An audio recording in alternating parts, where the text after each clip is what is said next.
The storm came in from the east like a wall of judgment, turning the afternoon sky the color of old bruises. Rook felt it in his bones before the first gust hit, that electric tension that made every hair on his scarred hide stand straight. He'd been patrolling the southern fence line of Mercer Ranch when the wind shifted, carrying something that made him stop dead in his tracks. Blood. Not the familiar iron tang of cattle or the sharp copper of a coyote kill. This was human blood, and it was fresh. The cattle dog had served Cassian Mercer for 6 years, ever since the rancher found him half dead from a wolf attack near the Rio Seco. Cassian had spent 3 weeks nursing him back to health, and Rook had repaid that debt every day since.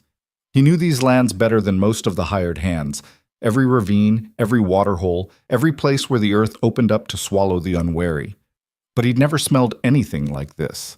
The dust storm hit with full force as Rook abandoned his patrol and plunged into the red shale basin that split Iron Ridge territory like a jagged wound. Sand whipped against his face, forcing his eyes to slits. Thunder rolled overhead, promising rain that would probably never come. The drought had lasted 3 years now, turning the territory into a tinderbox where one spark could consume everything. Rook pressed forward, nose to the ground, following the scent through the labyrinth of stone and shadow. The canyon walls rose on either side of him, ancient rock carved by rivers that had died 1,000 years ago. This was dangerous country even in good weather, the kind of place where rattlesnakes outnumbered people 10 to 1 and flash floods could materialize from clear skies. During a storm like this, only a fool or something desperate would be out here. The blood trail led him deeper into the basin, past weathered petroglyphs and the bleached bones of cattle that had wandered too far from water. Rook's paws left prints in the red dust that vanished almost as quickly as he made them. The wind howled through the rocks like something alive and angry. Then he saw her.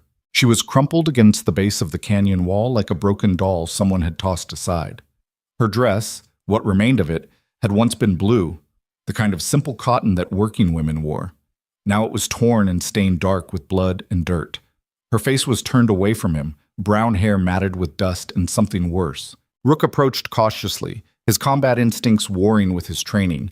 The scent of blood was overwhelming now, mixed with gunpowder and something acrid he couldn't identify. She wasn't moving, might already be dead. Then her chest rose, just barely. A shallow breath that might have been her last. Rook moved closer and pressed his cold nose against her hand. Her fingers were torn and bleeding, nails broken like she'd tried to claw her way through stone itself. The dog whined low in his throat, a sound of distress he rarely made. Her eyes opened. They were dark brown, almost black, and filled with a pain that went deeper than any physical wound. She looked at him without surprise, as if finding a scarred cattle dog in the middle of a dust storm was the most natural thing in the world. Her lips moved. No sound came out at first, just a whisper of breath that the wind tried to steal. Rook leaned closer, his ear nearly touching her mouth. "Don't!" Her voice was raw, barely human. "Don't leave." Then her eyes rolled back and consciousness slipped away from her like water through cupped hands. Rook stood there for maybe 5 seconds, processing. He'd found injured calves before, even helped pull a ranch hand from a collapsed mine shaft once. But this was different. This woman hadn't gotten lost on a pleasure ride. Someone had hurt her badly and left her here to die. The dog made his decision. He threw back his head and howled into the storm, a long, piercing cry that cut through the wind like a knife. Then he turned and ran. 15 miles separated the Red Shale Basin from the heart of Mercer Ranch. Rook covered them in less than 2 hours, pushing his scarred body harder than he had in years. The storm raged around him, lightning splitting the sky and thunder shaking the ground. Rain finally came in scattered drops that turned the dust to mud beneath his paws. He burst through the main gate just as the ranch hands were securing the barns for the night. A young cowboy named Pete nearly shot him, mistaking the mud-covered animal for a wolf in the failing light. "Jesus, Rook!" Pete lowered his rifle, heart pounding. "Where the hell have you been? Boss has been asking about you." Rook didn't slow down. He shot past Pete and headed straight for the main house, a sprawling structure of wood and stone that sat at the center of the ranch like a fortress. Light glowed in the windows, warm and inviting against the storm-dark evening. The dog took the porch steps in 2 bounds and started barking at the heavy oak door. Not his usual alert bark. This was frantic, desperate, the kind of sound that demanded immediate attention. Inside, Cassian Mercer was finishing his evening whiskey when he heard the commotion. He set down the glass, frowning. Rook was many things, but undisciplined wasn't one of them. The dog never made noise without reason. Cassian opened the door and Rook nearly knocked him over trying to get inside. The rancher caught himself on the doorframe, staring down at his dog with growing concern. "What's gotten into you?" But he could see it in Rook's eyes. That same look he'd had years ago when he found the mineshaft collapse, when he'd led Cassian through 2 miles of darkness to save Tommy Chen's life. This wasn't panic. This was purpose. "Show me," Cassian said quietly. They rode out together 15 minutes later, Cassian on his black stallion Nero with Rook racing ahead through the mud and rain. The storm was beginning to break, clouds tearing apart to reveal stars scattered across the night sky like broken glass. Cassian Mercer was 42 years old, though most days he felt older. The territory had a way of aging a man from the inside out. He'd built his empire through hard work and harder choices, turning a modest inheritance into one of the largest cattle operations west of the Rio Grande. 20,000 head of cattle, 50 hired hands, land stretching from the Iron Ridge to Black Valley and beyond.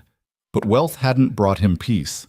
His wife Elena had died 8 years ago during a robbery attempt in town. Wrong place, wrong time, a stray bullet that ended everything good in his life. They'd never caught the men who did it.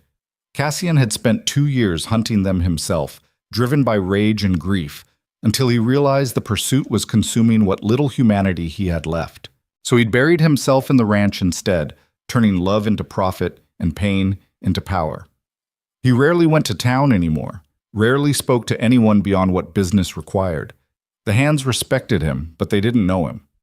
Not really. Even his foreman, Marcus Cole, who'd worked for the Mercer family since Cassian was a boy, had to knock twice before entering his presence. He'd become exactly what the territory demanded, a wealthy, isolated king ruling over an empire of dust and blood. Rook led him into the canyon system, moving with absolute certainty despite the darkness. Cassian followed, his rifle ready across his saddle.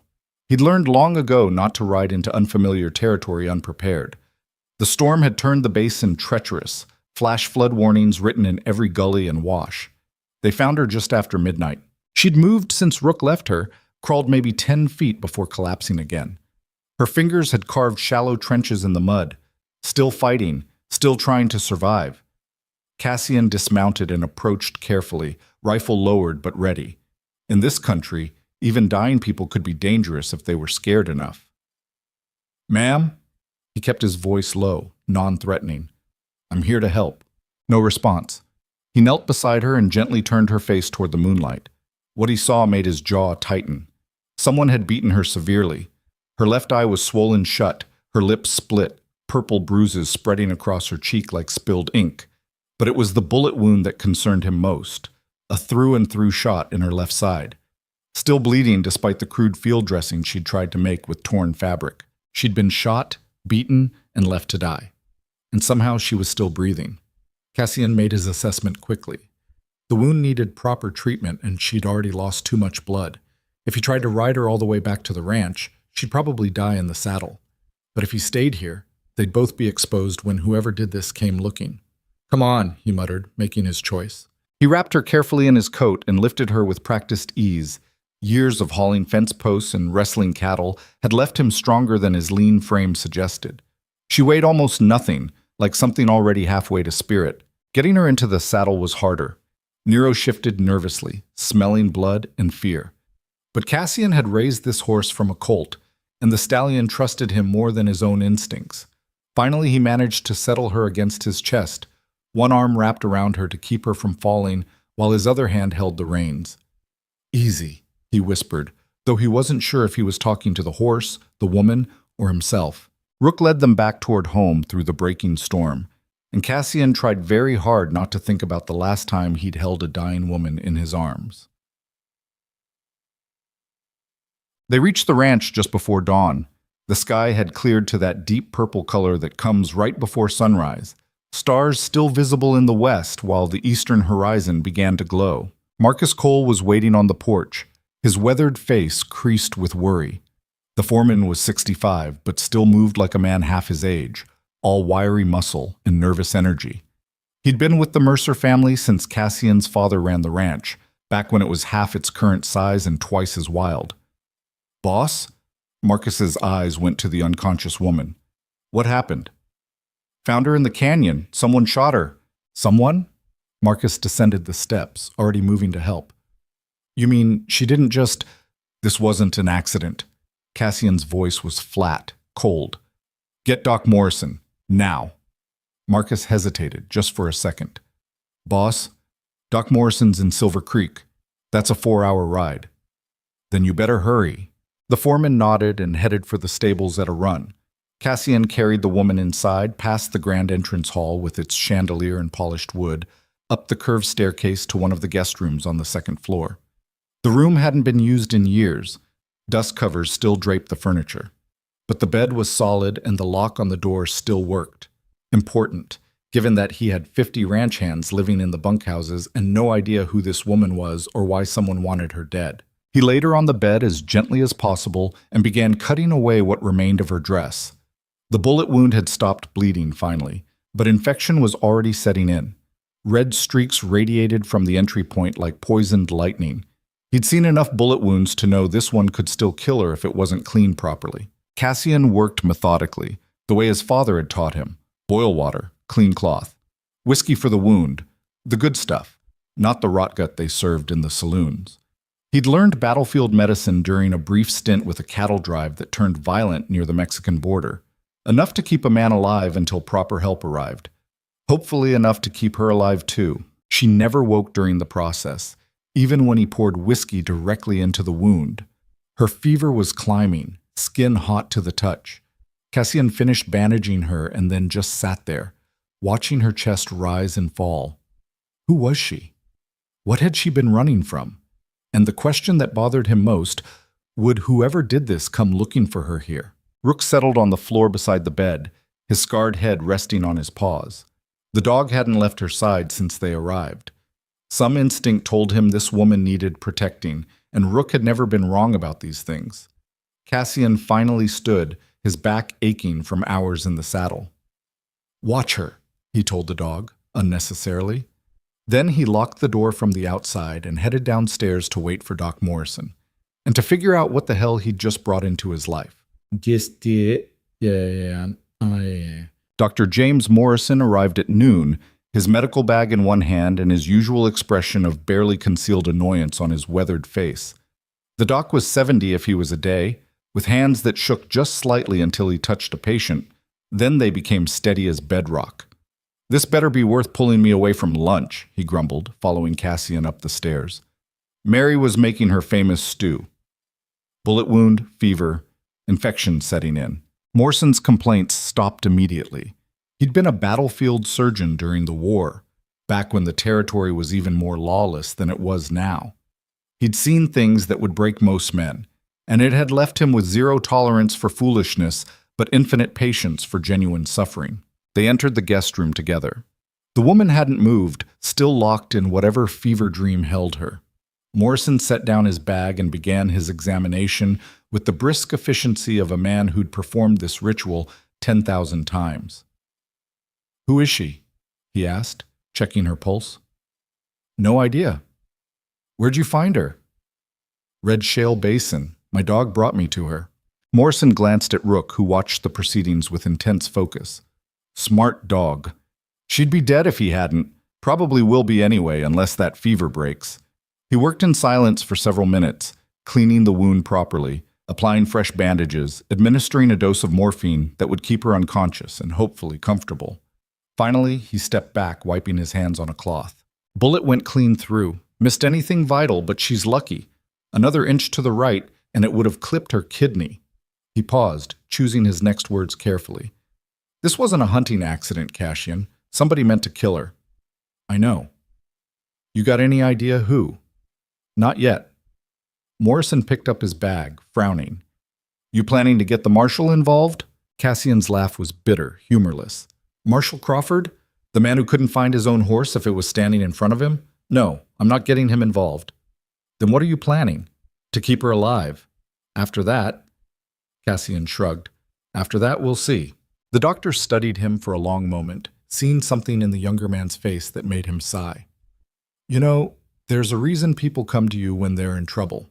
You got resources, you got power, and you got enough dangerous men working for you to start a small war. But taking in strays? That's how you end up with other people's problems becoming your own. Maybe I'm tired of my own problems. Or maybe you're looking for a way to feel less guilty about Elena. The words hung in the air like gun smoke. Cassian's expression went very still, very cold. But Morrison had known him since he was a boy. He wasn't afraid of the rancher's anger. That was out of line, Cassian said quietly. Was it? Morrison headed for the door, then paused. I'll check on her again tomorrow. Keep her comfortable, keep her hydrated if she wakes up. And Cassian, be careful. People who end up shot and left in canyons usually have very good reasons for being there. He left, and Cassian was alone with the unconscious woman and the weight of choices he wasn't sure he should be making. She woke 3 days later, in the dark hour before dawn, when the world holds its breath between night and morning. Cassian was dozing in the chair beside her bed. He'd been taking shifts with Marcus, refusing to leave her completely unguarded, when her sudden gasp snapped him awake. His hand went to the revolver at his hip before his mind fully processed what was happening. The woman was sitting bolt upright, eyes wide with terror, one hand clutching at the bandages around her ribs. She was looking at him like he was death itself come to collect. Easy. Cassian raised his hand slowly, keeping his voice calm. You're safe. Nobody's going to hurt you. She didn't look convinced. Her eyes darted around the room, taking in the expensive furniture, the locked door, the large man sitting between her and escape. Her breathing came fast and shallow, and Cassian could see her calculating whether she had the strength to run. You're at Mercer Ranch, he continued, speaking slowly. My dog found you in the canyon 3 days ago. You'd been shot. Her hand went to her side, fingers exploring the bandages. Memory seemed to be filtering back, piece by piece. The fear in her eyes didn't lessen, but the wild panic began to focus into something more controlled. Water, she croaked. Her voice sounded like broken glass. Cassian poured from the pitcher on the nightstand and handed her the cup carefully, watching her hands shake as she drank. She finished it in 4 long swallows and held it out for more. He refilled it twice before she finally set it down. Thank you. The words came out reluctantly, like she wasn't used to saying them. What's your name? She hesitated, and Cassian could see her weighing how much truth to give him. Finally, Serena. Serena Vale, Huck. Who shot you, Serena? I don't... She stopped, reconsidered. I can't tell you that. Can't or won't. Does it matter? It might, if whoever did it comes looking for you here. Fear flashed across her face again, sharp and immediate. They won't. They think I'm dead. Are you sure about that? She met his eyes, and for the first time Cassian saw something other than fear there. Something harder, older than her years. No, I'm not sure about anything anymore. They sat in silence for a moment, measuring each other. Cassian tried to guess her age, mid-20s maybe, though her eyes suggested someone who'd lived several lifetimes already. Even bruised and bandaged, there was a kind of fierce beauty to her, like a blade that had been tested and not broken. Why are you helping me? She asked suddenly. You don't know me. You don't know what I've done or who's looking for me. Why risk it? It was a good question. Cassian wasn't entirely sure he had a good answer. My dog seemed to think you were worth saving, he said finally. And I've learned to trust his judgment. Serena glanced at Rook, who was watching her with those intense brown eyes. Something in her expression softened slightly. He found me. In the storm. I thought I was hallucinating. He led me back to you, 15 miles through a dust storm and flash flood warnings. He doesn't usually care that much about strangers. She reached down carefully, extending her hand toward the dog. Rook sniffed it once, then pressed his scarred head against her palm in a gesture that was almost gentle. Serena's breath caught, and for just a second Cassian thought she might cry. But she didn't. Whatever tears she had left, she was keeping them locked away somewhere safe. I need to leave, she said abruptly, pulling her hand back. As soon as I can travel. I can't stay here. You're in no condition? I don't care. Her voice turned sharp, desperate. You don't understand. If they find me here, they'll kill you too. Everyone. They'll burn this whole place to the ground just to make a point. Then maybe you should tell me who they are. Maybe you should mind your own business. The words came out harsh, defensive. Cassian recognized the tone. He'd used it himself often enough. The sound of someone who'd learned that trusting people only brought pain. This became my business when you showed up half dead on my land, he said, keeping his voice level. Now you can either tell me what's going on, or I can ride into town and start asking questions. Your choice. Serena stared at him, clearly torn between the need for secrecy and the realization that she had very few options left. Finally, she looked away, shoulders slumping in defeat. His name is Malric Vane, she said quietly. And if you're smart, you'll forget I ever told you that. Cassian felt something cold settle in his chest. He knew that name. Everyone in the territory knew that name, even if they pretended not to. Malric Vane ran cattle and horses across 3 counties, operating from a sprawling ranch on the far side of Black Valley. On paper, he was just another rancher, not as wealthy as Cassian, but successful enough to wield considerable influence. But everyone knew his real business had nothing to do with livestock. Vane trafficked in girls, women, sometimes children. He disguised it well, running it through a network of employment agencies and domestic services that placed young women in wealthy homes across the territory and beyond. But the women rarely came back from those placements, and the ones who tried to leave Vane's operation tended to disappear. The law knew, the marshals knew, the mayors and sheriffs and judges all knew, but Vane had money and connections, and in the territory, those 2 things could buy almost anything, including silence. You worked for him, Cassian said. It wasn't a question. Serena's jaw tightened. I was sold to him. There's a difference. How? My father had debts. Gambling, mostly. When he couldn't pay, Vane offered him a solution. 1 year of my service would clear everything. Her laugh was bitter, broken. My father said yes before I even knew what was happening. By the time I understood what I'd been sold into, it was too late. How long ago was this? 3 years. 3 years. Cassian tried to imagine it. 3 years trapped in whatever hell Vane had created, surrounded by men who saw women as property to be used and discarded. 3 years learning that escape was impossible and help would never come. What changed? He asked quietly. One of his men got drunk, started bragging about his plans for me and 2 other girls. I wasn't... She stopped, taking a shaky breath. I wasn't willing to let that happen. So I fought back. And I stabbed him, twice. Once in the shoulder, once in the gut. Then I took his gun, and I ran. She met Cassian's eyes, defiant. He might be dead by now. I don't know. I didn't stay to check. Where were you heading when my dog found you? Nowhere. Anywhere. Mexico, maybe. I just needed to get far enough away that Vane couldn't... Her voice cracked, and she pressed her hands against her face. There was nowhere to go. No town that would help me. No law that would protect me against him. So I just ran until they shot me. They? Vane sent riders, 4 of them, tracked me for 2 days before they cornered me in the canyon. Her hands were shaking now. I thought if I got far enough into the basin, they'd give up. But they didn't. They shot me, and then they just left. Didn't even check if I was dead. Just left me there for the coyotes. The room fell silent, except for her ragged breathing.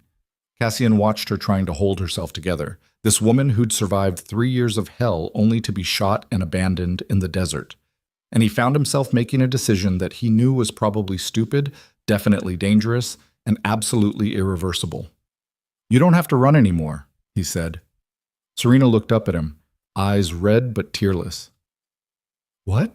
Stay here, at least until you heal. After that, he shrugged. After that, we'll figure something out. You're not listening. Vane will... Let him come. The words came out flat, certain. Cassian stood, moving to the window.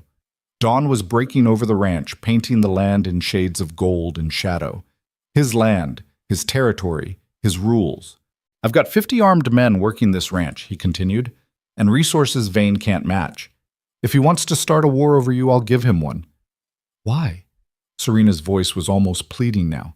Why would you do that? You don't know me. You don't owe me anything. Cassian turned back to face her. Maybe I'm tired of men like Vane thinking they can do whatever they want just because they have money and fear on their side. Or maybe I'm just a fool with too much pride and not enough sense. He moved toward the door.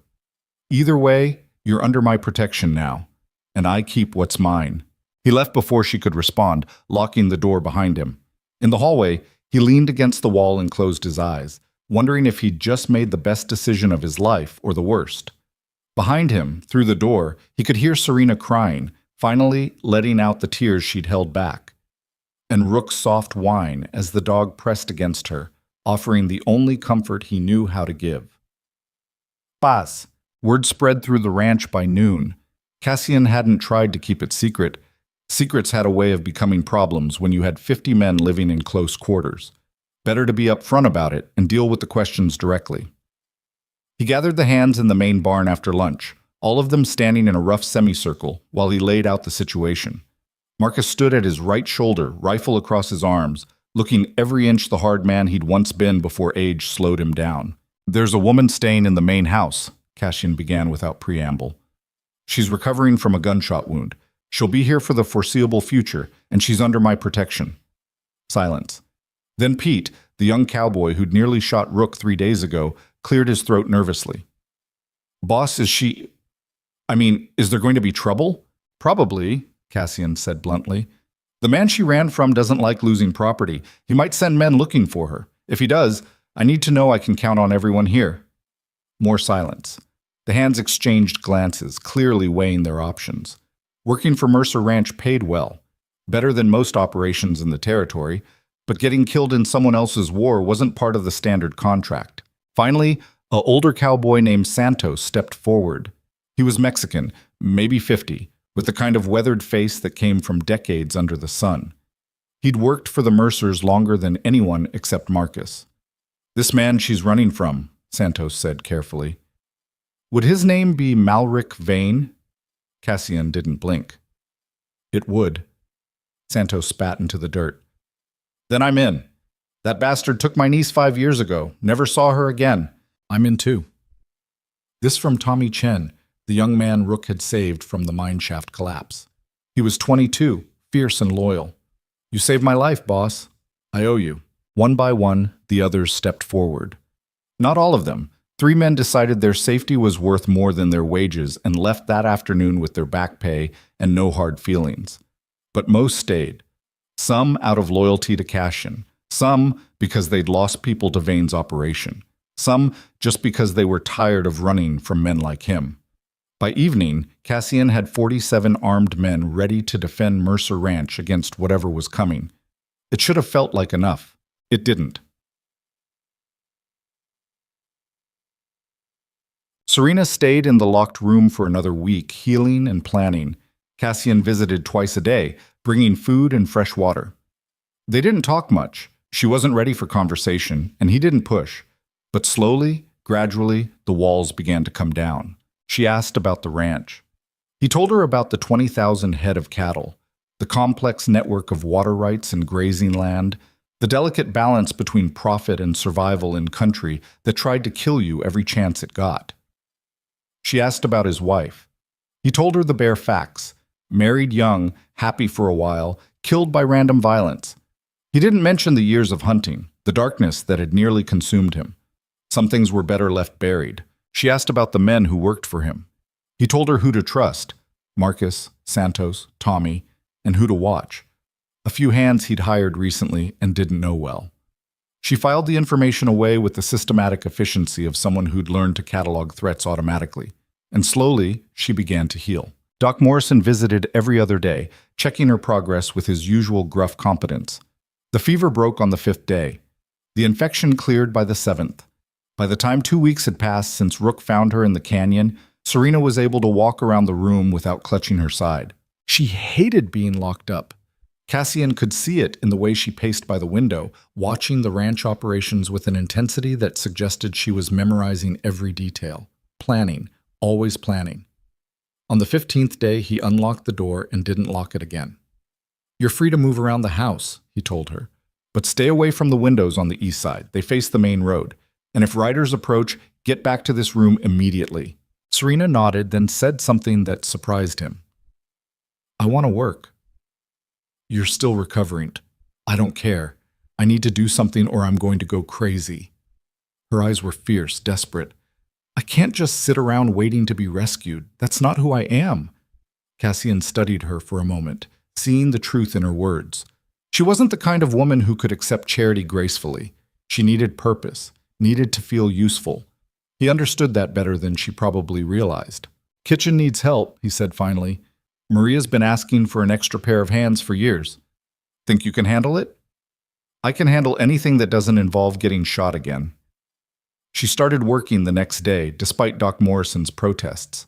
Maria Reyes, the ranch cook, was a 60-year-old woman with arms like tree trunks and a personality to match. She took one look at Serena's bruised face and made her position clear. You work in my kitchen. You follow my rules. Don't care who you are or what you're running from. You do your job, you'll eat well, and nobody will bother you. Understand? Serena understood. She threw herself into the work with an intensity that bordered on obsessive. Cooking, cleaning, helping Maria prepare meals for 50 hungry ranch hands 3 times a day. The work was hard, physical, and exactly what she needed.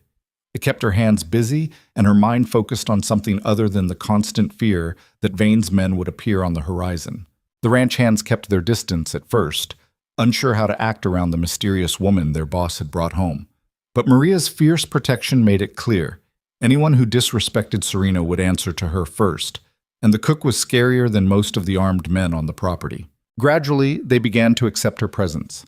Santos would nod politely when he came for breakfast. Tommy Chen started leaving wildflowers on the kitchen windowsill. Even Pete, who'd been skeptical about the whole situation, warmed up after Serena stitched up a nasty cut on his hand with the steady confidence of someone who'd done it many times before. But it was Rook who stayed closest to her.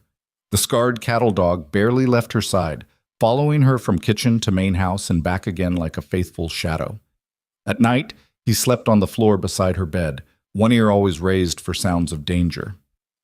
That dog loves you more than his own master, Maria observed one afternoon, watching Rook press against Serena's leg as she kneaded bread dough. He saved my life, Serena said quietly. I think he just wants to make sure nobody tries to end it again. 3 weeks after arriving at Mercer Ranch, Serena realized she hadn't thought about running in almost 5 days. It should have felt like a relief. Instead, it terrified her. Otsek. The first warning came on a Tuesday morning in late autumn. Santos was riding fence line along the eastern border when he spotted them. 3 riders, watching from a distant ridge, too far away to identify, but close enough to make their presence known. They sat there for maybe 20 minutes, then turned and rode back the way they'd come. Santos reported to Cassian immediately. They're scouting, the older cowboy said, his expression grim. Testing your borders, seeing how you react. Cassian stood on the porch of the main house, staring toward the eastern ridge, even though the riders were long gone. How long do we have? Not long. Days, maybe. A week, if we're lucky. Double the patrols and tell the men to ride armed and in pairs. Nobody goes out alone. Santos nodded and turned to leave, then paused. Boss, what are you going to do if Vane shows up himself? I'm going to tell him the same thing I'd tell anyone else. This is my land, and she's under my protection. If he doesn't like it, he can leave or he can die. His choice. The foreman studied him for a long moment. You know he won't leave. I know. After Santos left, Cassian found Serena in the kitchen, helping Maria prepare lunch.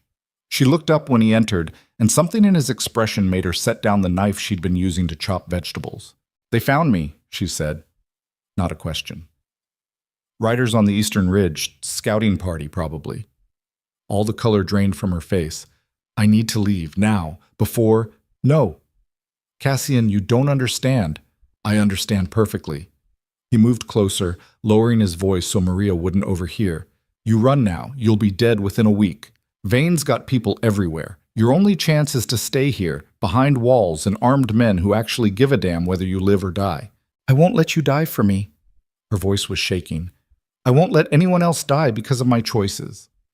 Then maybe it's time you started making different choices. He left before she could argue, heading upstairs to the gun safe in his study.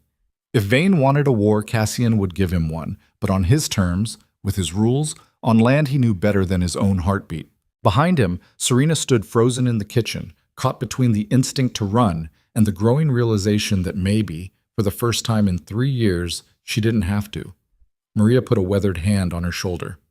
That man's got more money than sense sometimes, but his heart's in the right place. His heart's going to get him killed. Maybe. Or maybe you're both finally worth dying for something that matters. The old woman returned to her cooking, leaving Serena to wrestle with the weight of that statement. Worth dying for. 3 years ago, she'd been property, a debt to be paid, a body to be used and discarded. Now she was something someone would risk everything to protect. She didn't know how to process that. Outside, the autumn wind picked up, carrying the scent of distant rain and closer smoke. Storm clouds gathered on the horizon, dark and promising violence. And somewhere out there, Malric Vane was coming. The war hadn't started yet, but it was close enough to taste. The second warning came 3 days later, and this time it wasn't subtle. Marcus found the dead calf at sunrise, its throat cut clean and professional. The animal had been dragged to the main gate and left there like a calling card, blood soaking into the dust. Carved into the dirt beside it were 2 words, "Return her." Cassian stood over the carcass, his face expressionless while rage built like pressure behind his ribs. Around him, the morning crew had gathered in a tense semicircle, their hands resting on rifle stocks and revolver grips. The message was clear enough that even the dumbest ranch hand understood what it meant. "Boss?" Tommy Chen's voice was tight. "What do you want us to do?" "To bury it, then scrub that gate clean." Cassian turned away from the blood, his jaw set. "And double the night watch. If they're bold enough to come this close, they'll be back." He found Serena in the kitchen an hour later, kneading bread dough with more force than necessary. Her knuckles were white, flour dusted across her forearms like war paint. She didn't look up when he entered, but her shoulders tensed in a way that said she already knew. "They killed one of your cattle," she said flatly. "Yes. Because of me. Because they're trying to scare us. There's a difference." Cassian leaned against the doorframe, watching her work. "How'd you hear about it?" "Maria told me. She was trying to be gentle, but I'm not stupid." Serena slammed the dough against the counter, hard enough to make the flour jar rattle. "This is exactly what I said would happen. They're going to keep pushing until someone dies, and it'll be my fault. Nobody's died yet." "Yet?" She finally looked at him, and her eyes were fierce with something between anger and desperation. "You need to let me go, Cassian, before this gets worse." "No." "Why?" The word came out almost like a scream. "Why are you being so stubborn about this? I'm not worth—" "Don't!" His voice cut through her protest like a blade. "Don't tell me what you're worth. Vane spent 3 years convincing you that you're property, that you don't matter, that nobody would risk anything to help you. I'll be damned if I let him keep controlling you, even from a distance." Serena stared at him, something raw and unguarded flickering across her face before she could hide it. "You don't know me. You don't know what I've done. I know you stabbed a man who deserved it and ran when Stain would have killed you. That's enough." "It's not enough." Her voice cracked. "You're going to war for someone you found half dead in a canyon. That's not noble, Cassian. That's stupid." "Maybe, but it's my choice to make, not yours." He left before the conversation could spiral further, but her words followed him like ghosts. She was right, in a way. This was stupid, reckless, the kind of decision that got good men killed over principles that didn't pay bills or protect families. But Elena had died because no one stood up when it mattered, because violence went unchallenged and evil went unpunished, and good people told themselves it wasn't their business until suddenly it was too late. Cassian was done with too late. That afternoon, he gathered his foreman and 3 of his most trusted hands in the study. Marcus, Santos, Tommy, and a grizzled ex-soldier named Garrett who'd worked security details before the ranch hired him. Men he'd trust with his life, which was exactly what he was about to do. "Vane's gonna keep pushing," Cassian said without preamble. "Next time, it won't be a dead cow. It'll be a burned barn or a murdered hand. We need to be ready." Garrett, who'd been quiet until now, spoke up. He was 50-something, with a scar that ran from his left eye to his jaw and the kind of stillness that came from seeing too much combat. "Ready how? We fortifying or are we taking the fight to him?" "Both. I want men on every approach to this ranch 24 hours a day. I want the barns reinforced and fire protocols in place. And I want someone watching that main house at all times. Cassian paused, choosing his next words carefully. Serena stays in the main house. She doesn't leave without an armed escort. If Vane's men show up, she's the first thing we protect. What about you, boss? Marcus asked. You going to hole up too? No, I'm going to town tomorrow to have a conversation with Marshal Crawford. Put things on the record before this escalates. Santos snorted. That drunk? He won't do anything. Probably not. But when Vane inevitably crosses the line, I want it documented that we tried the legal route first. Cassian looked at each man in turn. I'm not asking any of you to die for this. If you want out, say so now and there's no hard feelings. Silence. Then Garrett smiled, cold and humorless. Boss, I signed on to this ranch because it was boring. Figured I'd done enough fighting for one lifetime. But if we're going to war anyway, might as well be for something that matters. That a yes? That's a hell yes. The others nodded their agreement. Cassian felt something tight in his chest loosen slightly. Not relief. This situation was too dangerous for relief. But maybe a small measure of gratitude that he wouldn't be facing it alone. After they filed out, Marcus lingered behind. The old foreman closed the door and turned to face Cassian with an expression that suggested a lecture was coming. Go ahead, Cassian said tiredly. Say what you're thinking. You sure about this girl? What do you mean? I mean, we've got a woman we know nothing about telling us she's running from Malric Vane, and now suddenly we're preparing for a siege. Marcus crossed his arms. You considered the possibility she might not be telling you everything? Every day? And I don't care. Cassian met his foreman's eyes steadily. Even if she's lying about half of it, the fact remains someone shot her and left her to die. That's enough for me. Marcus sighed, the sound of a man who'd lost an argument before it even started. Your daddy would have called you a fool. My daddy was a lot of things, but he was wrong about most of them. Cassian moved to the window, looking out over the ranch he'd built into something his father never could have imagined. This is my land, Marcus, my rules. And one of those rules is that people who come here asking for help get it, no questions asked. Even if it costs you everything, even then. The foreman left, shaking his head, and Cassian was alone with his choices and the growing certainty that he'd set something in motion that couldn't be stopped. Downstairs, Serena stood at the kitchen window watching riders patrol the fence line and wondered how many of them would be dead before this was over. The next morning, Cassian rode to Silver Creek with Garrett and Tommy as escorts. The town sat 30 miles northwest of the ranch, a collection of weathered buildings clustered around a main street that turned to mud whenever it rained. 3 saloons, 2 general stores, 1 bank, and a marshal's office that looked like it hadn't been painted since statehood. Marshal William Crawford was exactly where Cassian expected to find him, drunk at his desk, a half-empty bottle of whiskey within easy reach. The lawman looked up blearily when they entered, his bloodshot eyes taking a moment to focus. Mercer, Crawford's voice was rough, whiskey-soaked. What brings you to town? Business.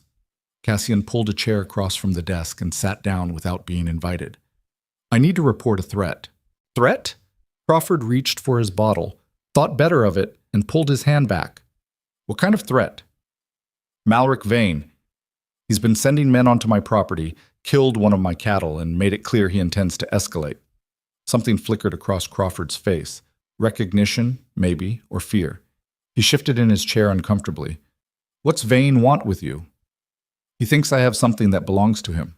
I disagree. And what would that be? A woman.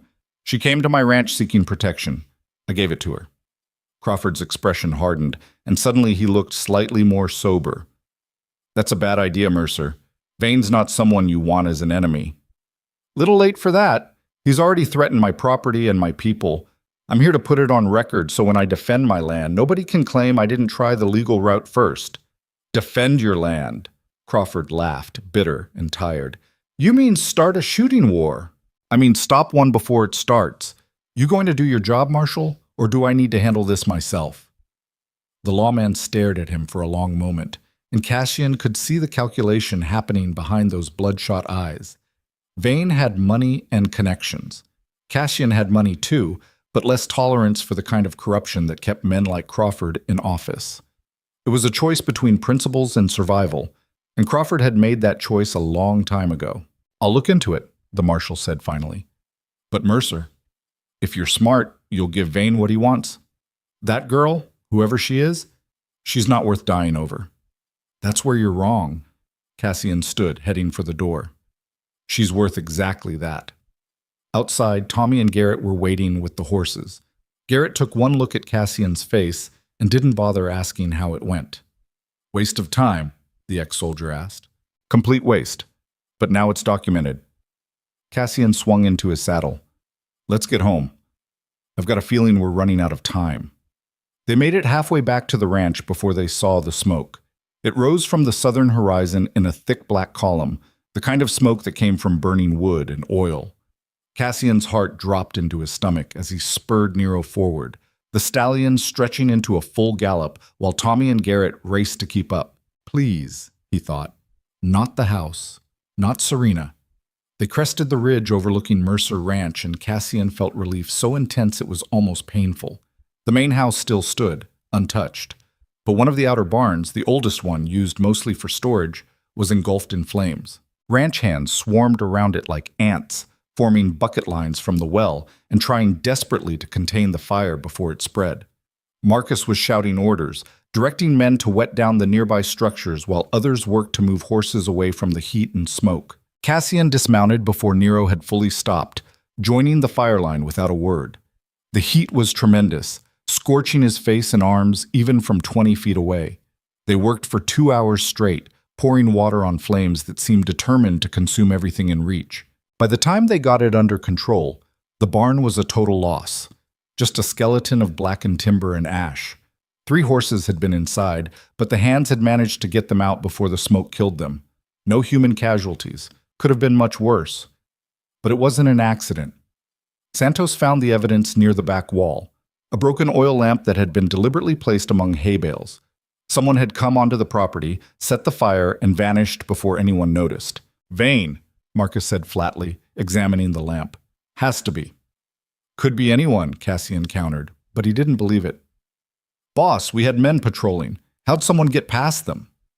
That was the question that made Cassian's blood run cold. They'd doubled security, put experienced men on watch, and someone had still slipped through like a ghost, which meant either they had a weakness in their defenses, or Vane had people who knew this ranch better than they should. Where's Serena? Cassian asked suddenly. Kitchen. Maria's with her. He left Marcus to organize the cleanup and headed for the main house at a near run. His hands were blackened with soot and ash, his shirt soaked with sweat and water from the bucket line. He burst through the kitchen door with more force than necessary. Serena was standing at the counter, a butcher knife gripped in her white-knuckled hand. Maria stood slightly behind her, also armed, with a cast-iron skillet that looked like it could brain a bull. Both women were staring at the door like they expected an army to come through it. When they saw Cassian, the tension broke slightly. Serena lowered the knife but didn't set it down. I heard the fire, she said. Her voice was steady, but her face was pale. I thought... It was the south barn, storage mostly, no one hurt. Cassian moved to the sink, scrubbing ash from his hands. They got past our patrols somehow, said it deliberately. I told you. Serena's voice went flat, emotionless. I told you this would happen. And I told you we'd handle it. A barn this time. What's next? The house? The bunkhouses? She slammed the knife down on the counter hard enough to leave a mark. How many buildings have to burn before you admit this is insane? Maria cleared her throat diplomatically. I'll just give you two some privacy. She left before either of them could object, taking her skillet with her. Alone, Cassian and Serena faced each other across the kitchen, like opposing forces weighing the cost of collision. You want me to send you away, Cassian said finally. Back out there with no money, no protection, and Vane's men hunting you. That's your plan? Better than watching everyone around me die. No one's died. Yet. She pressed her hands flat on the counter, leaning forward. You keep saying that word like it's a shield. Like if you just keep everyone alive long enough, somehow this will work out. But it won't, Cassian. Men like Vane don't stop. They don't compromise. They take what they want and they burn everything else to the ground. Then let him burn. Cassian's voice was quiet but hard as stone. Let him come with his men and his threats and his fire. Let him find out what happens when he pushes a man who's got nothing left to lose. You have everything to lose. This ranch, your people, are exactly what I'm protecting. You think if I give you up, Vane just goes away? He'll see weakness. He'll know he can threaten me into anything. This ranch will never be safe again." Serena stared at him, and something in her expression shifted. "This isn't about me at all, is it? This is about you, about proving something." The words hit closer to truth than Cassian wanted to admit. Maybe she was right. Maybe this was about Elena, about failing to save her and spending years drowning in that guilt. Maybe it was about building an empire and discovering that wealth meant nothing when you were completely alone. Or maybe it was simpler than that. Maybe he was just tired of bad men getting away with terrible things because good people were too scared to stop them. "Believe whatever you want," he said. "But you're staying, and we're fighting." End of discussion. He left before she could argue, heading upstairs to clean up and change. Behind him, Serena stood in the kitchen, surrounded by the smell of smoke and ash, torn between gratitude and fury and the growing terror that everyone she was beginning to care about would end up dead because of her. The days that followed had the brittle tension of a storm building on the horizon. Cassian increased security until the ranch resembled an armed camp.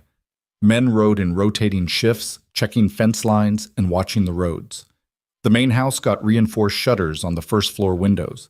A bell system was installed so anyone spotting trouble could raise the alarm instantly.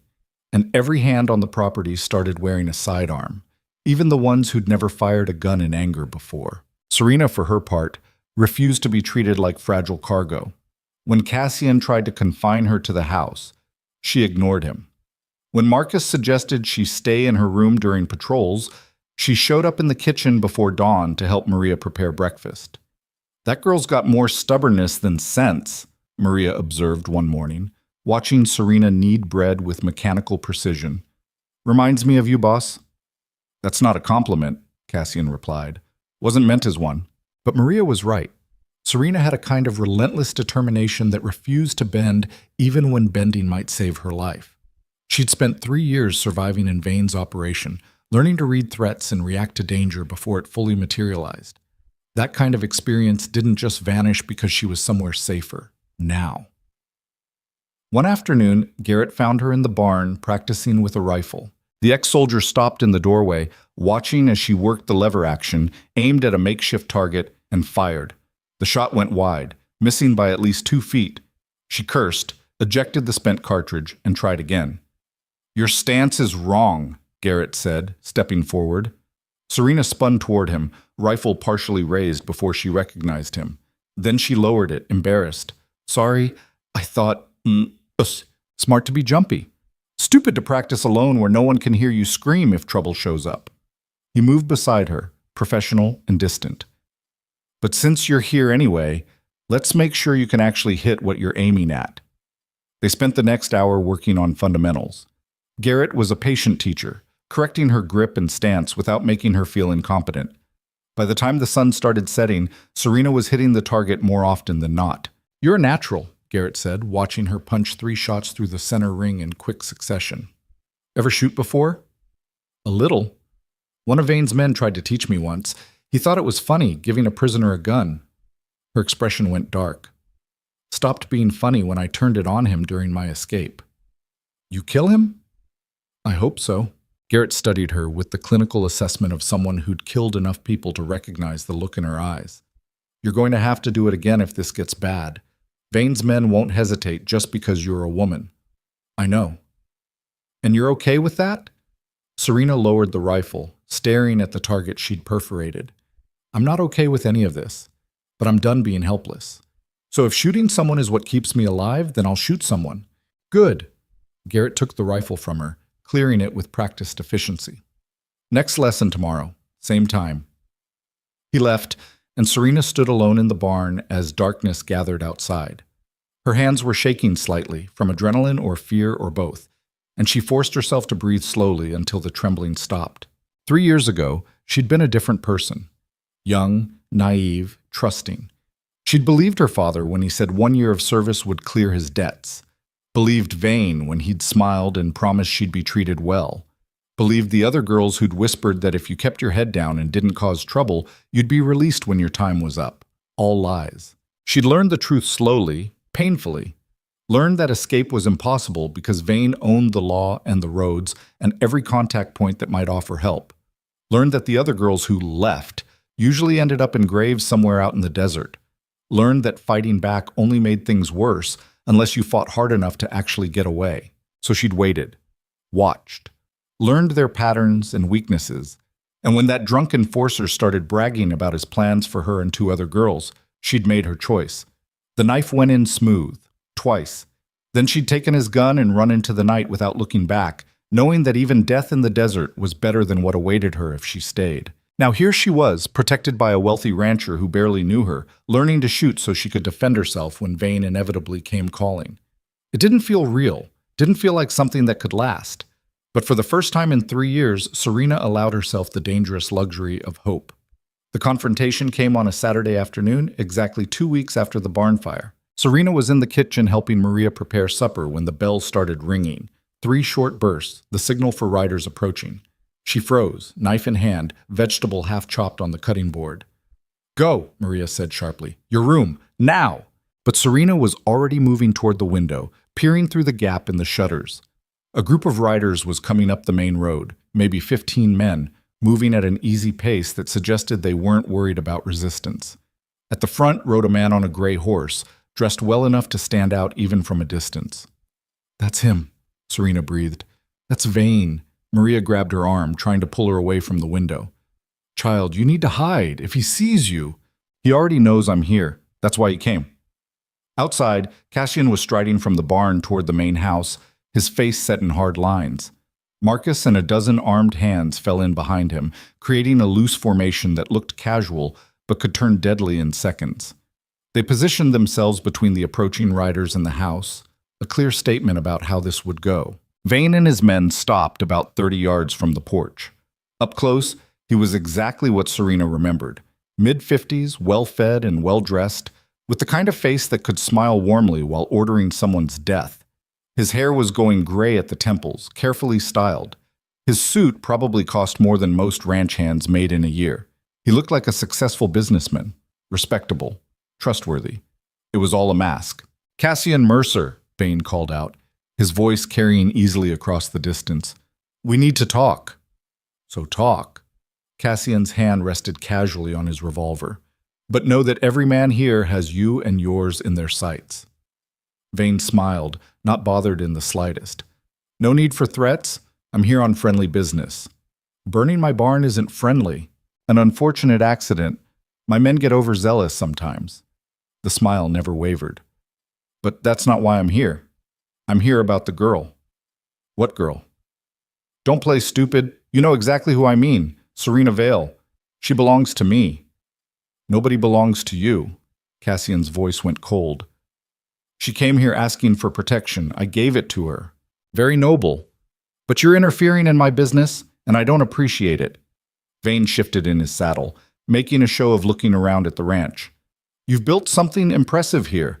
20,000 head of cattle, I hear. Profitable operation. Be a shame if something happened to it." "Is that a threat?" "It's a reality. The girl escaped from my employ. She stabbed one of my men, might have killed him. Under territory law, I have every right to recover my property and seek compensation for damages. Territory law doesn't recognize human trafficking, Vane, and that's what you're running, no matter how you dress it up." The smile finally cracked just slightly. "Careful, Mercer. You're making accusations you can't prove." "I don't need to prove anything. This is my land, and she's under my protection. That's the end of it." Vane was quiet for a moment, and when he spoke again, his voice had lost all pretense of friendliness. "You have no idea what you're interfering with. The network I've built, the people I work with, they don't take kindly to disruption. You think you're safe here behind your fences and your hired guns?" "Safe enough. We'll see about that." Vane gathered his reins, preparing to leave. "I'm giving you one chance, Mercer. One chance to avoid a war you can't win. Return the girl within 48 hours, or I'll come back and take her, and I won't be so polite next time." "You come back here uninvited," Cassian said quietly, "and I'll shoot you myself. That polite enough?" The two men stared at each other across 30 yards of dusty ground, and Serena could feel the weight of violence building like pressure before a storm. Vane's hand twitched toward his coat, where a gun probably rested, and instantly a dozen rifles came up from the Mercer hands. The standoff held for 3 heartbeats. Then Vane laughed, the sound forced and brittle. "You're making a mistake, Mercer, but I suppose rich men can afford to be stupid." He turned his horse. 48 hours. After that, this blood's on your hands." He rode away, his men following in a loose formation that kept them facing backward, guns ready in case the Mercer hands decided to open fire. They disappeared down the road, dust rising in their wake. Nobody moved until they were completely out of sight. Then Cassian turned and headed for the house, his face like carved stone. Marcus followed, barking orders for increased patrols and watch rotations. The hands dispersed, nervous energy converting into purposeful action. Inside, Serena was still standing at the window when Cassian entered the kitchen. She turned to face him, and he could see she'd been crying, silent tears that left tracks through the flour dust on her cheeks. "I'm sorry," she whispered. "I'm so sorry. This is all, don't." He crossed the distance between them in 3 strides. "Don't you dare apologize for surviving. Don't you dare apologize for refusing to be property." "But he's going to do exactly what I expected him to do, and we're going to be ready." Serena shook her head, fresh tears spilling over. "You heard him. He's got connections, resources. You can't fight that. Watch me." "Cassian, please. I can't watch you die for me. I can't carry that." Her voice broke completely. "Just let me go. I'll disappear. Mexico, California, somewhere he'll never find me." "He'll find you. Men like Vane always do." Cassian reached out slowly, carefully, giving her time to pull away. When she didn't, he took her hands in his. They were small and work-roughened, shaking slightly. "You're not alone anymore, Serena. You don't have to keep running." "I don't know how to do this. I don't know how to let people help me." "Then learn, starting right now." She looked up at him, and something in her expression made Cassian's chest tighten. It was vulnerability and defiance mixed together, the look of someone who desperately wanted to believe but had been betrayed too many times to make that leap easily. "Why?" she asked again, the same question she'd been asking since the day she woke up. "Why do you care so much?" He could have given her the simple answer, that he'd made a choice and refused to back down. Could have told her about Elena and the guilt that still woke him in the middle of the night. Could have explained that building an empire meant nothing if you couldn't use that power to protect the people who needed it most. Instead, he told her the truth. "Because you remind me that there's still something worth fighting for in this godforsaken territory. Because you survived 3 years of hell and came out the other side still willing to fight. Because..." He stopped, searching for words. "Because I've spent 8 years isolated in this house, surrounded by wealth that doesn't mean anything, and power I barely use. And then my dog dragged me into a canyon, and I found you. And for the first time in almost a decade, I felt like maybe there was a reason for all of it." Mom. Serena was staring at him like she'd never really seen him before. "That's the longest speech I've heard from you since I got here. Don't get used to it." She laughed, the sound wet and broken, but genuine. Then she did something that surprised both of them.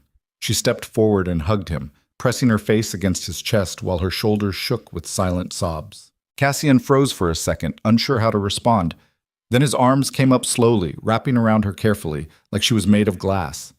She was tiny against him, fragile in a way that belied the steel he'd seen in her eyes. They stood like that for a long moment, 2 damaged people holding each other up in a kitchen that smelled like bread and smoke and fear. When Serena finally pulled back, she wiped her eyes roughly with the back of her hand. 48 hours. 48 hours, Cassian confirmed. "What do we do?" "We get ready for war." The 48 hours passed like water through a sieve, too fast and impossible to hold on to. Cassian spent the first day transforming his ranch into something that resembled a military installation more than a cattle operation. The hands who'd stayed worked around the clock, fortifying positions and stockpiling supplies like they were preparing for a months-long siege instead of a single confrontation. Marcus supervised the construction of defensive positions at key points around the property, hastily built barriers of timber and stone that could provide cover during a firefight.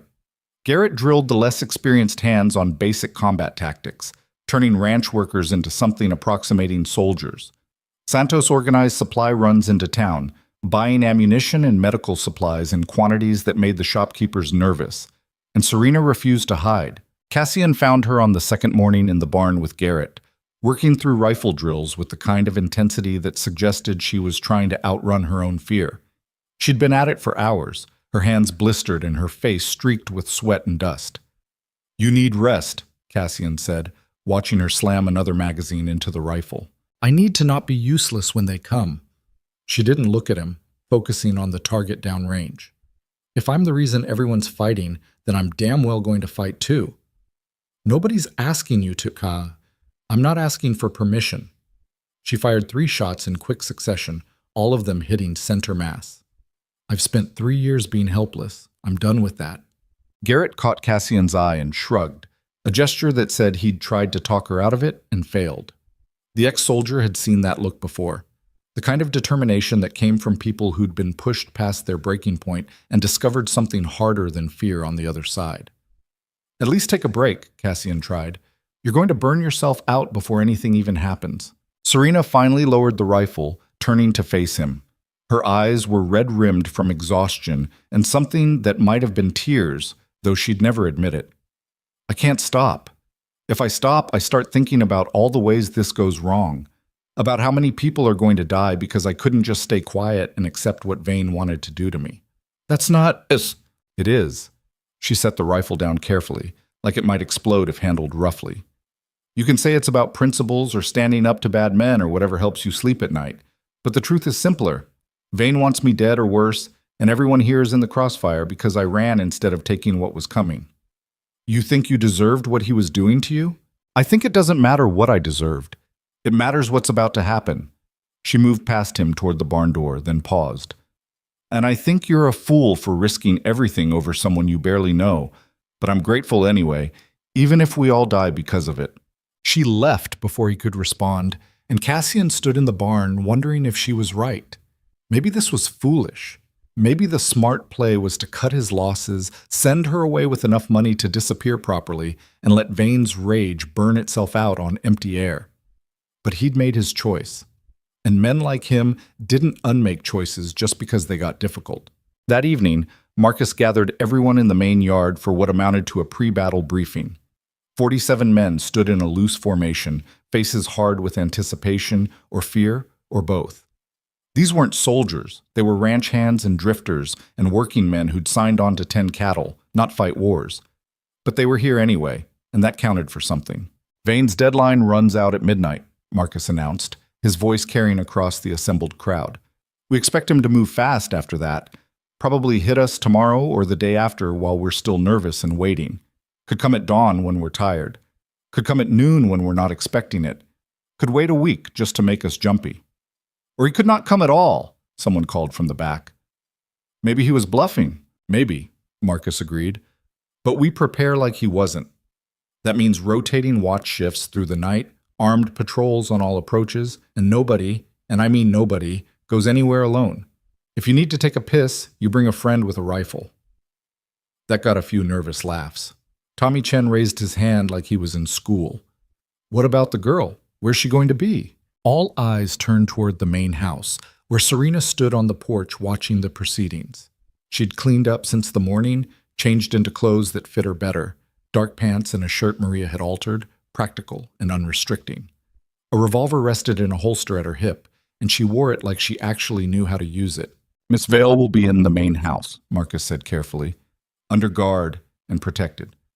That's the priority, keeping her safe and keeping Vane from getting what he came for. And if they breach the house?"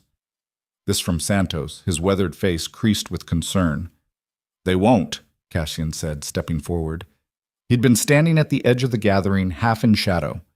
"Because they'll have to go through every one of us first, and I don't intend to make that easy." He moved to the center of the yard, and the hands parted to let him through. When he spoke again, his voice was quieter, but somehow carried even further. "I know what you're all thinking. You signed on to work cattle, not fight battles. You didn't ask for this, and you'd be justified in riding out right now with no hard feelings." He paused, meeting eyes across the crowd.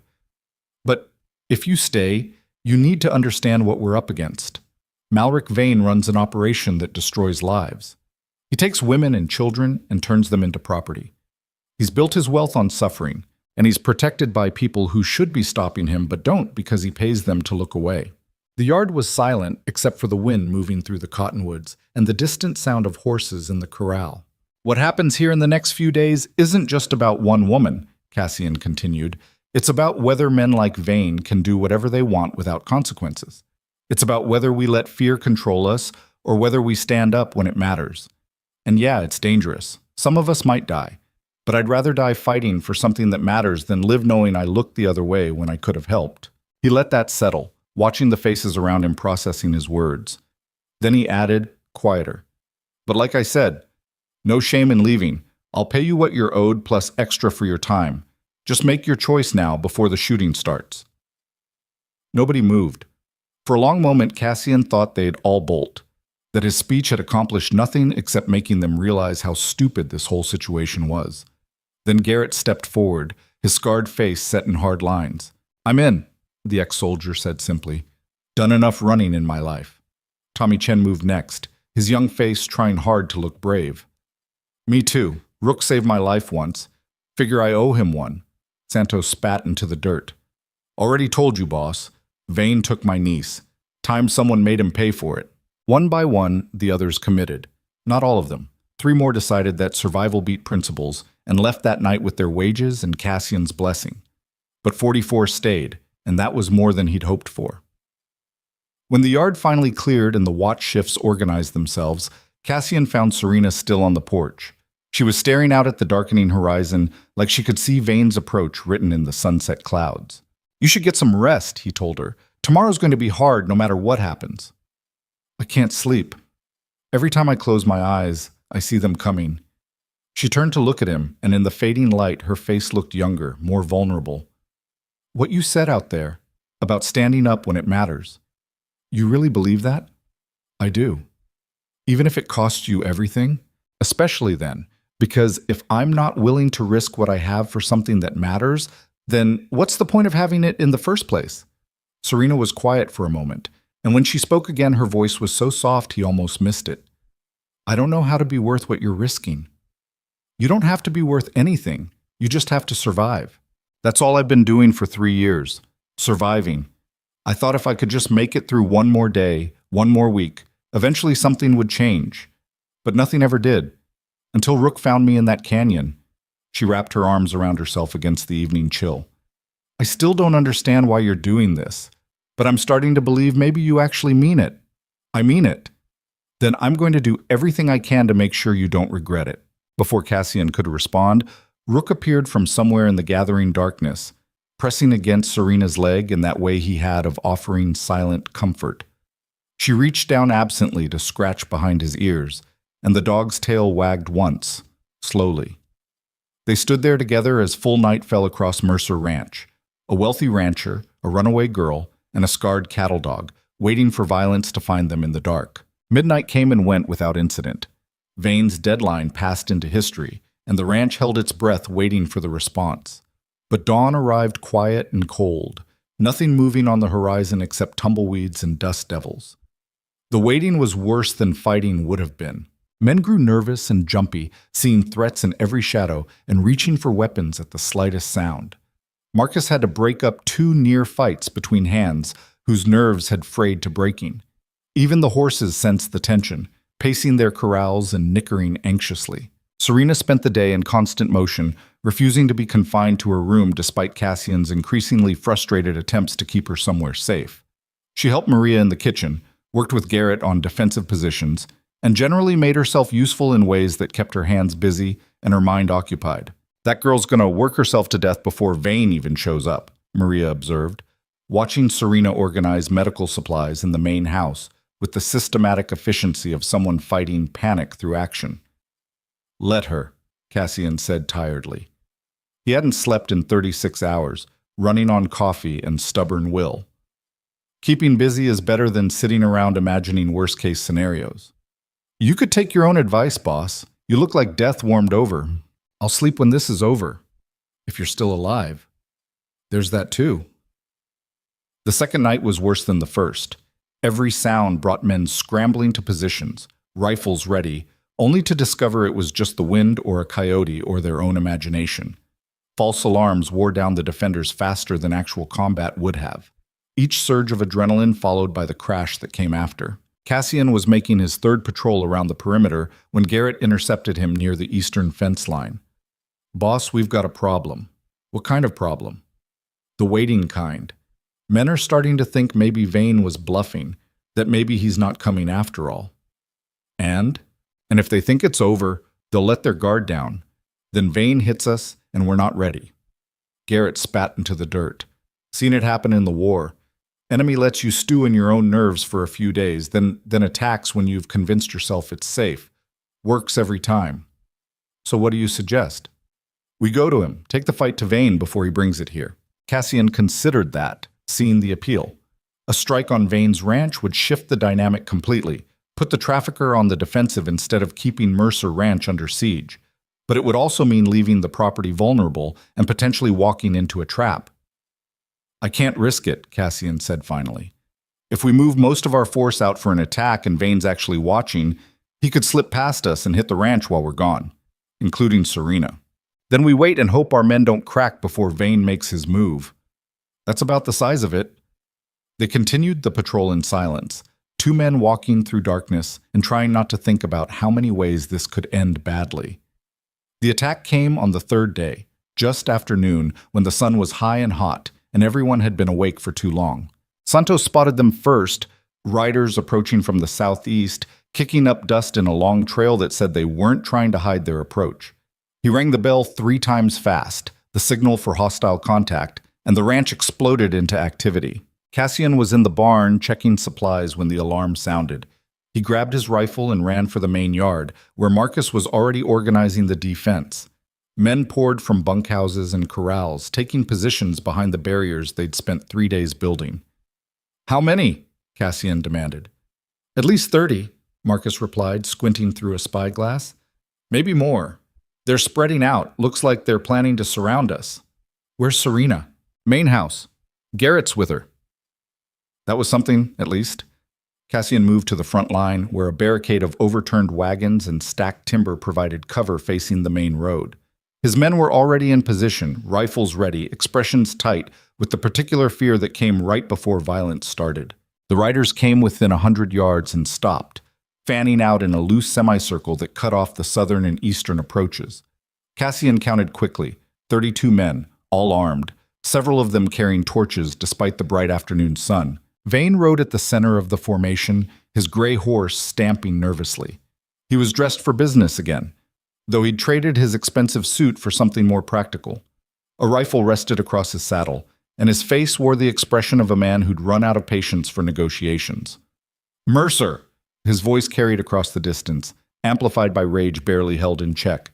"Your time's up! Send out the girl or we'll come in and get her!" Cassian stepped out from behind the barricade, rifle in hand but pointed at the ground.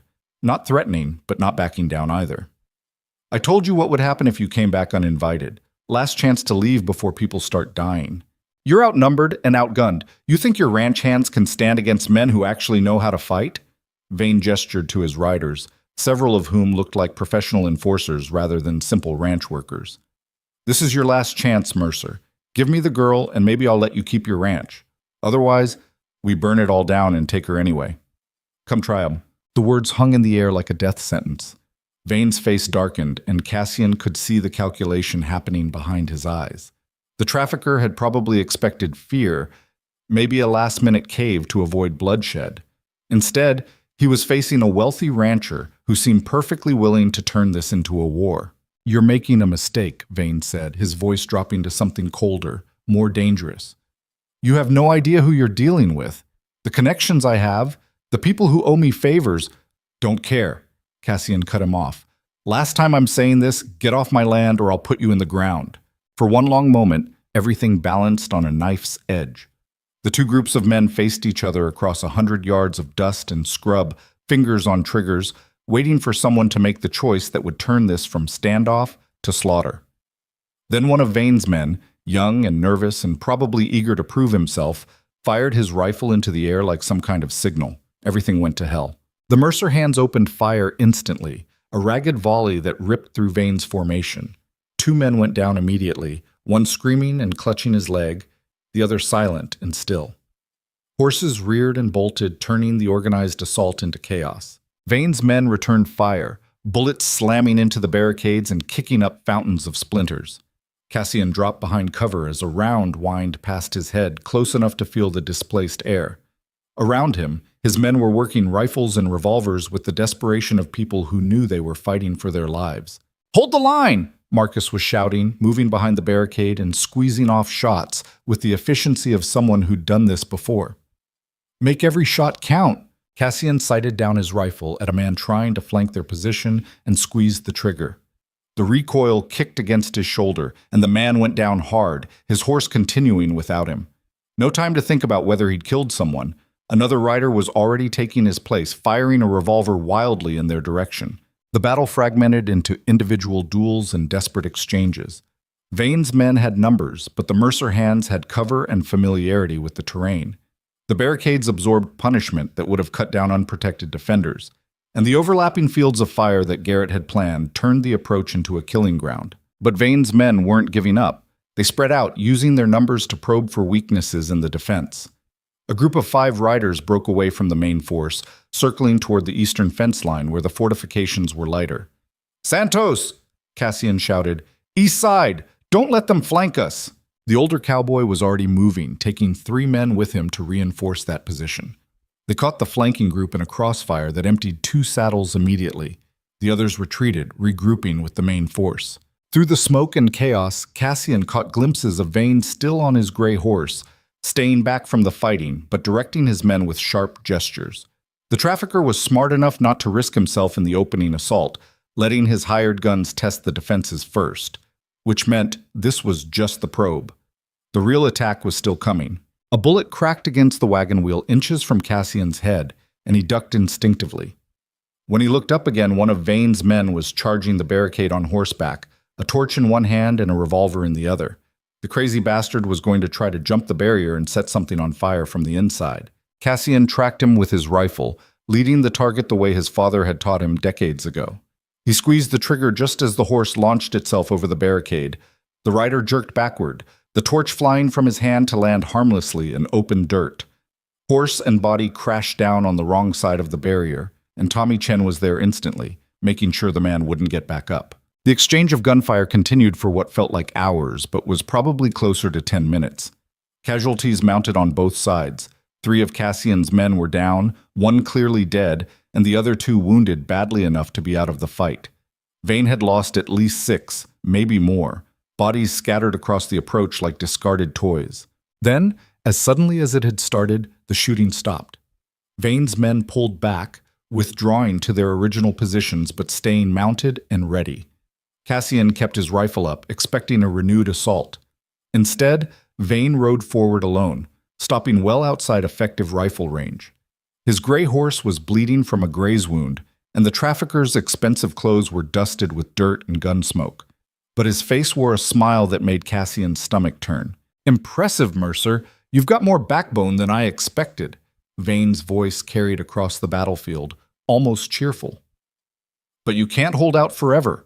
We've got time and men and resources. How long can you last? A day? 2? Eventually you'll run out of ammunition, or luck, or both." He wasn't wrong.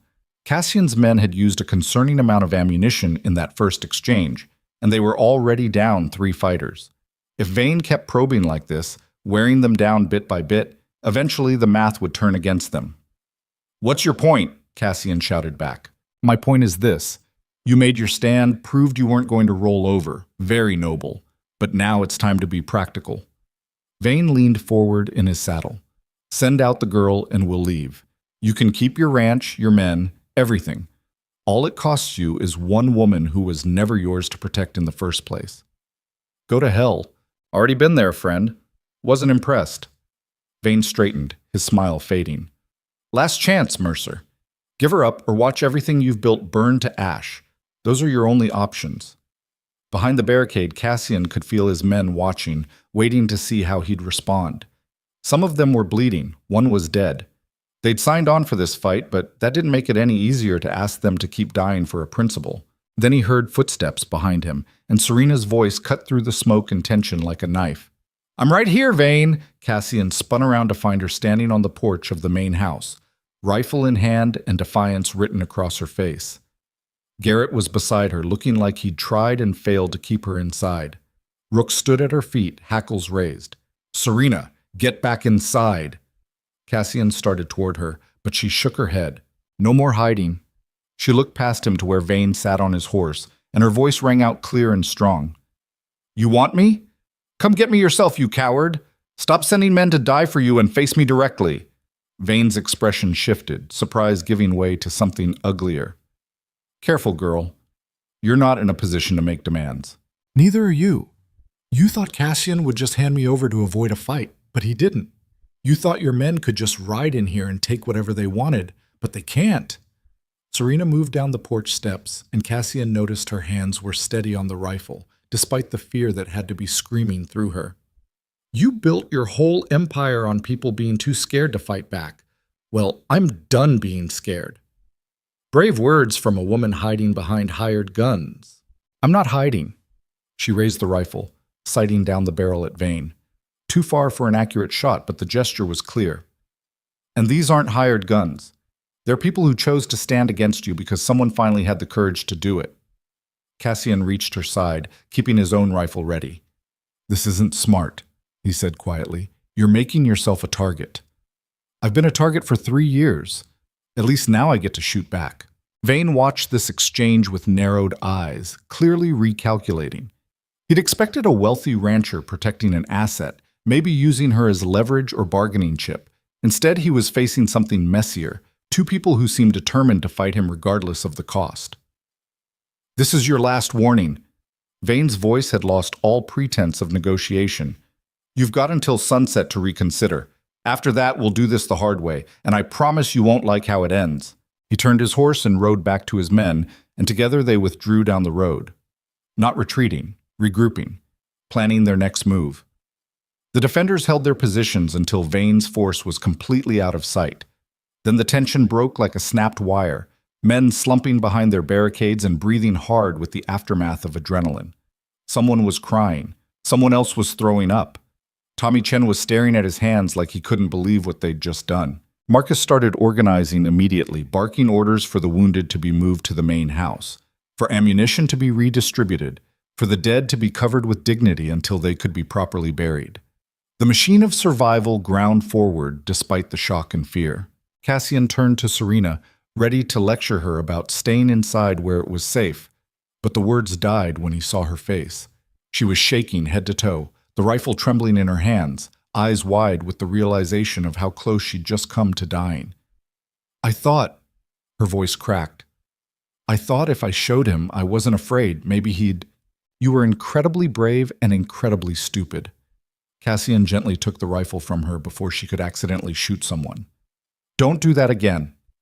Did it help? What I said? I don't know, maybe. Or maybe you just made him angrier. He guided her back toward the house, aware that every eye was on them.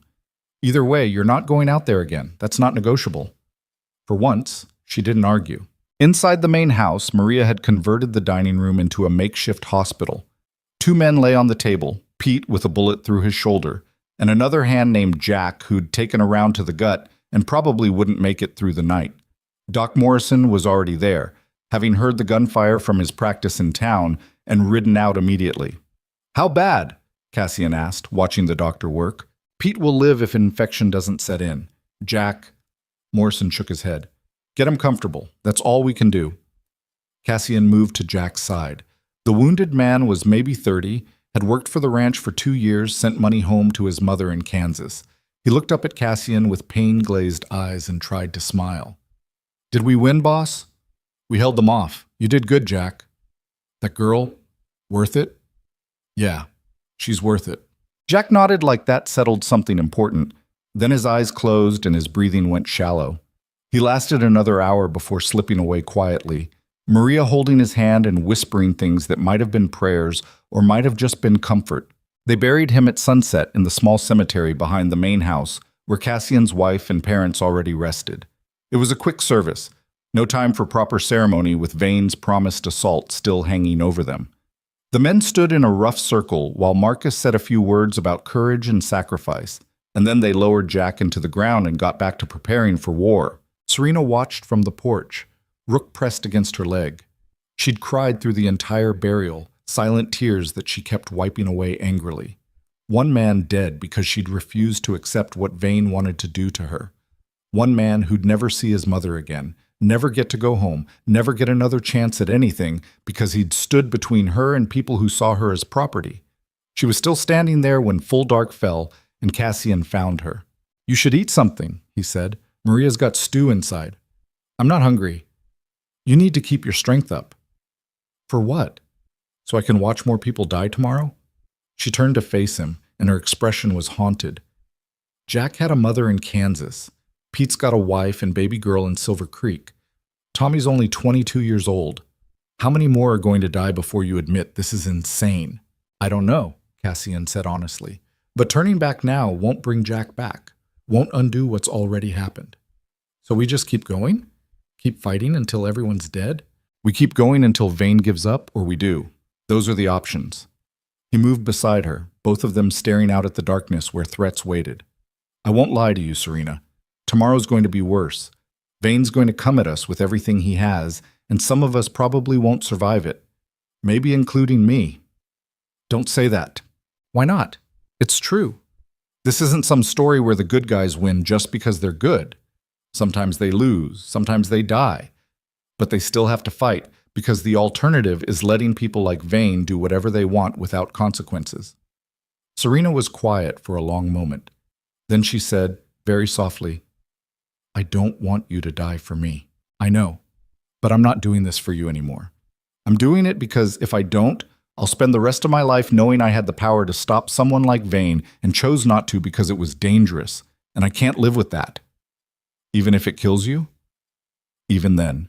She turned and wrapped her arms around him, holding on like he was the only solid thing in a world that had turned liquid and treacherous. Cassian returned the embrace, feeling how small she was, how fragile, and wondering if he'd doomed them both with his stubborn refusal to back down. Above them, stars wheeled across a black sky, indifferent to the small human dramas playing out beneath them. Somewhere in the darkness, Vane and his men were planning their next assault, and on Mercer Ranch, 41 defenders prepared to face whatever came at dawn. The war had truly begun now, and nobody knew how it would end. They didn't have to wait until dawn. The attack came at 2 in the morning, announced by the smell of smoke and the orange glow spreading across the western pastures. Cassian jerked awake in the chair where he'd been dozing, his hand automatically reaching for the rifle propped against the wall. Through the study window, he could see flames crawling across the grassland like living things, pushed by wind that shouldn't have been blowing that direction. Vane had set the valley on fire.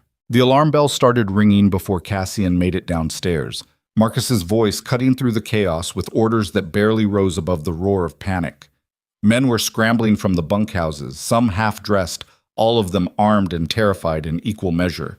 The smell of burning grass was already thick enough to choke on. "Boss," Marcus caught him at the base of the stairs. "They fired the western range, wind's pushing it straight toward us." "Where's Vane's men?" "Can't see them yet, but they're out there, using the smoke as cover." The foreman's face was smudged with ash already. "Smart bastard. We can't defend against an attack we can't see coming." Cassian moved to the porch, trying to assess the situation through smoke that turned the night into something from a nightmare. The fire stretched across maybe 2 miles of grassland, a wall of flame that would hit the ranch buildings within the hour if they couldn't stop it. And somewhere behind that wall, Vane's men were advancing under cover of smoke and darkness. "Get everyone to the fire breaks," Cassian shouted. "We stop that fire before it reaches the buildings, or we lose everything." They'd prepared fire breaks after the barn burning, cleared strips of land designed to halt the spread of flames by removing fuel. But those breaks assumed a normal grass fire, not a deliberately set blaze pushed by unnatural wind. Cassian could already see embers jumping the gaps, landing in dry grass on the ranch side and spawning new fires. The defenders split into 2 groups. Half stayed at the defensive positions, rifles ready for when Vane's assault came through the smoke. The other half grabbed shovels and wet blankets, racing toward the advancing flames in a desperate attempt to contain them. Serena appeared at Cassian's elbow, coughing through the smoke. "What do you need me to do?" "Get back inside. Lock the doors and don't open them for anyone you don't recognize." "I can help." By staying alive. He grabbed her shoulders, his face inches from hers. If we lose you, Vane wins everything. That's what this is about. Chaos and fire so he can slip someone through to grab you while we're distracted. So please, for once, just do what I'm asking. She wanted to argue. He could see it in her eyes. But she also understood the truth of what he was saying. She nodded once, sharply, and retreated into the house with Rook at her heels. Garrett followed them inside, taking up position to defend the interior if the outer defenses failed. Then Cassian turned and ran toward the flames. The heat was tremendous even from 50 yards away, turning the night air into something that scorched lungs with every breath. Men were already working the eastern firebreak, beating at spot fires with wet blankets and throwing dirt on embers before they could catch. The main wall of flame advanced steadily, consuming 3 years of drought-dried grass with the appetite of something that had been starving. Santos appeared through the smoke, his face blackened and his shirt smoking from where an ember had landed on him. "Boss, the break's not going to hold on the south side. Fire's jumping too fast." "Then we make a bigger break. Get every man not on rifle duty and start digging. Clear everything combustible for another 20 feet. It was desperate work done in conditions that bordered on suicidal. Men dug trenches and hauled water from the wells, throwing it uselessly at flames that laughed at such small gestures. The smoke was so thick that visibility dropped to a few feet, turning the battlefield into a maze where you couldn't see your own hands clearly. That's when Vane's men struck. The first indication was gunfire from the northern defensive line, muzzle flashes cutting through the smoke like lightning.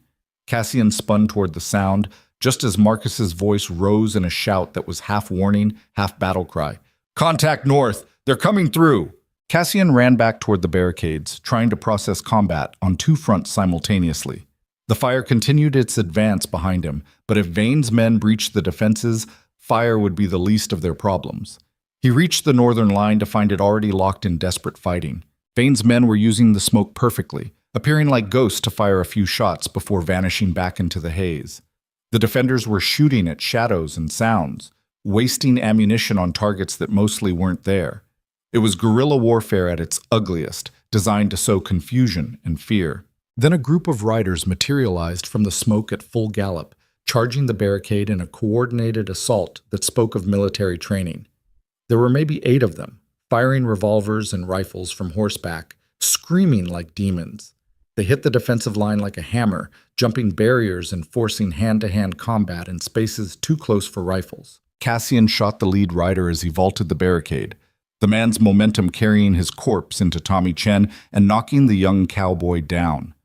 Another attacker swung a rifle like a club, catching one of the Mercer hands across the face hard enough to shatter bone.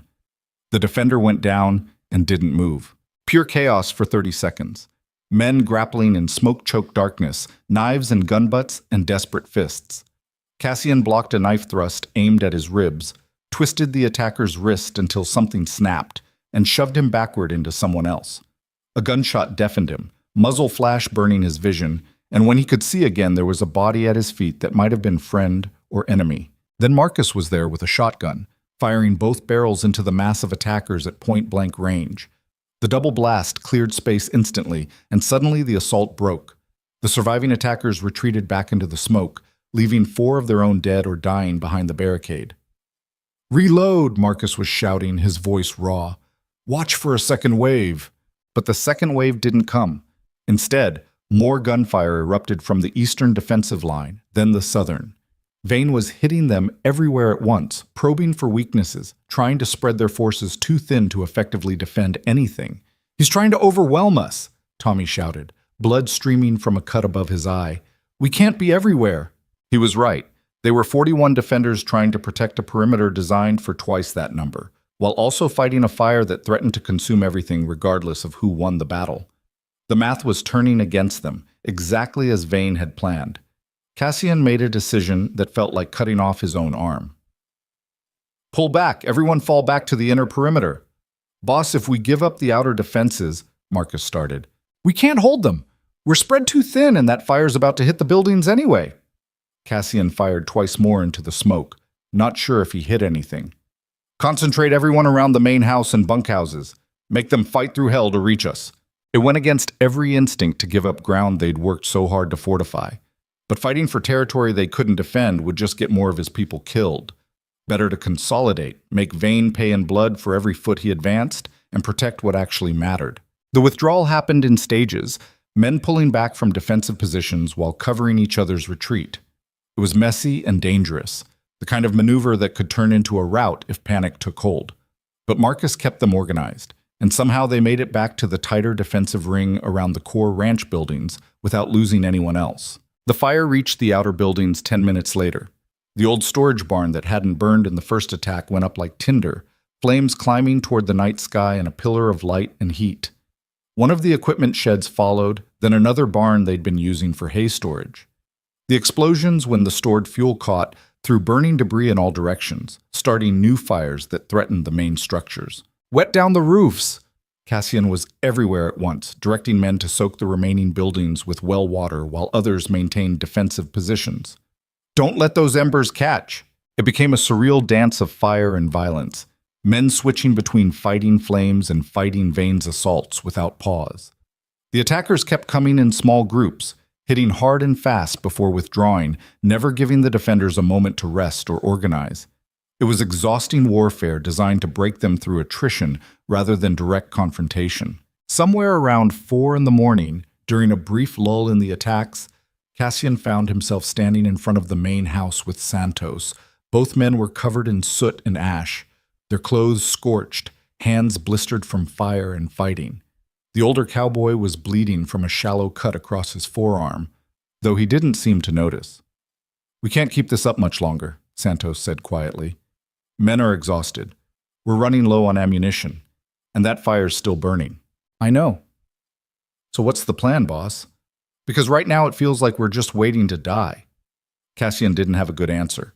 The plan had been to hold the ranch until Vane gave up or reinforcements arrived. But no reinforcements were coming. Marshal Crawford wasn't going to risk his neck, and the other ranchers had made it clear this was Cassian's problem, not theirs, which meant they were on their own, and the situation was deteriorating faster than he'd anticipated. Then he saw movement in the smoke to the south. Not Vane's men, but something else. Figures on foot, moving with purpose toward the main house. He raised his rifle, but Santos caught his arm. "Wait, those aren't attackers." The figures emerged from the smoke, and Cassian felt something cold settle in his stomach. They were women. 5 of them, ragged and terrified, stumbling toward the ranch buildings like refugees fleeing a war zone. One was bleeding, another was barefoot. All of them looked like they'd been to hell and barely made it back. "Who the hell?" Cassian started. Then the lead woman looked up, and Cassian recognized the hollow expression he'd seen on Serena's face when she first woke up in his guest room. These weren't random refugees. These were more of Vane's victims, either escaped or released deliberately as part of whatever game he was playing. The women reached the defensive perimeter, and Tommy Chen helped them through the barricade. They collapsed immediately, too exhausted or traumatized to stand.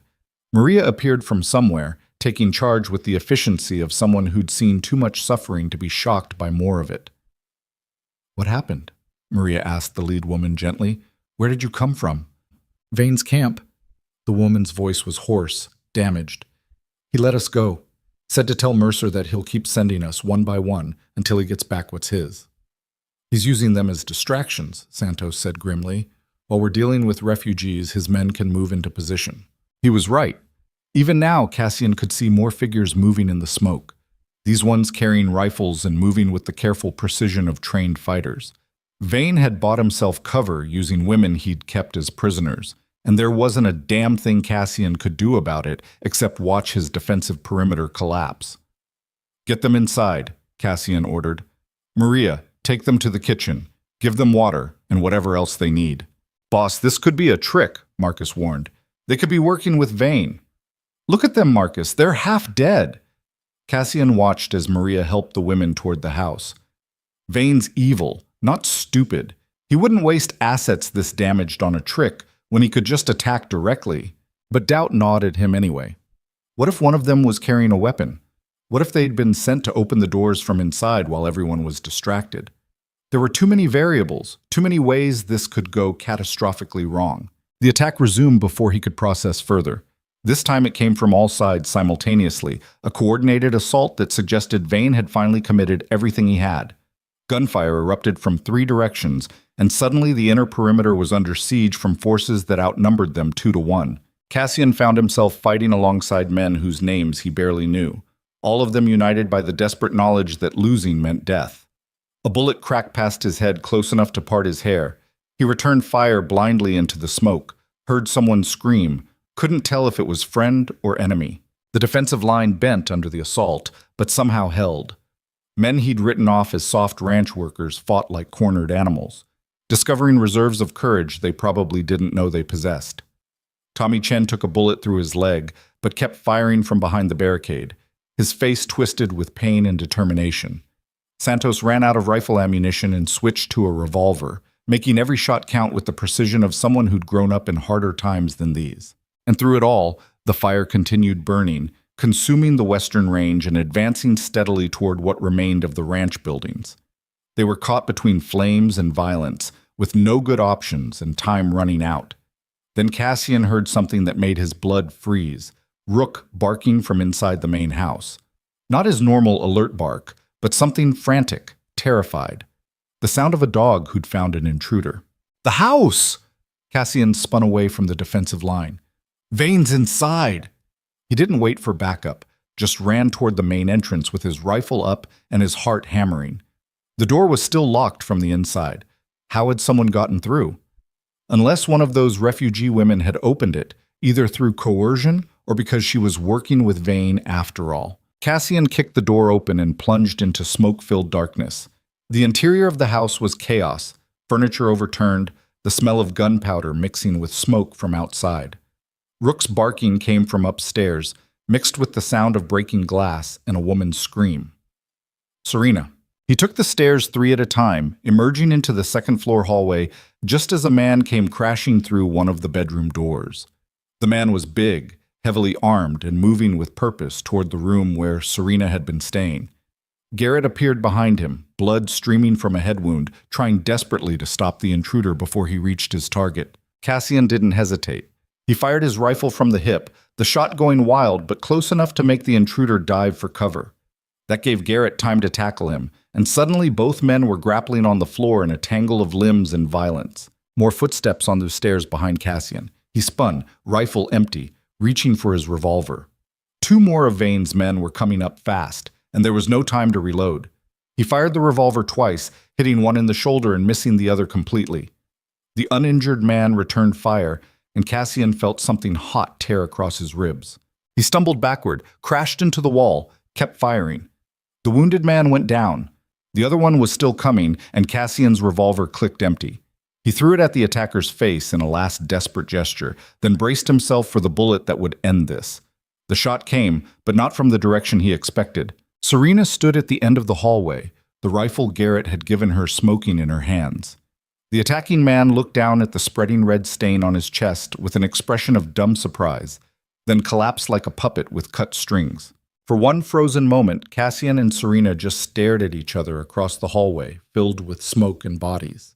Then Rook appeared from Serena's room, fur matted with blood that probably wasn't his, and pressed against her leg with a whine that said he'd done everything he could, but it hadn't been enough. "Are you hurt?"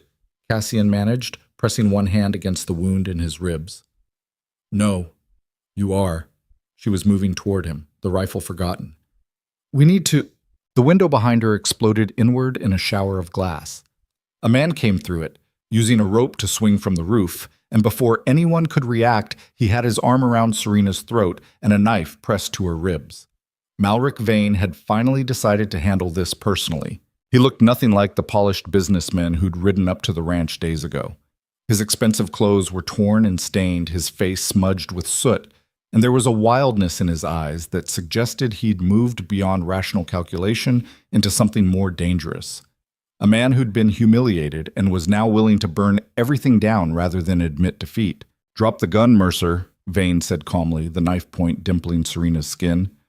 "Or I open her up right here and let her bleed out on your expensive carpet." Cassian's rifle was still empty, his revolver somewhere on the floor. Garrett was down the hallway still fighting with the other intruder. It was just him and Vane and Serena caught between them, with no good moves left on the board. "You can't get out of here alive," Cassian said, buying time he didn't have. My men have the house surrounded. Even if you kill her, you'll never make it past them. Maybe, or maybe I just don't care anymore. Vane smiled, and it was the smile of a man who'd already lost everything that mattered and was now interested only in revenge.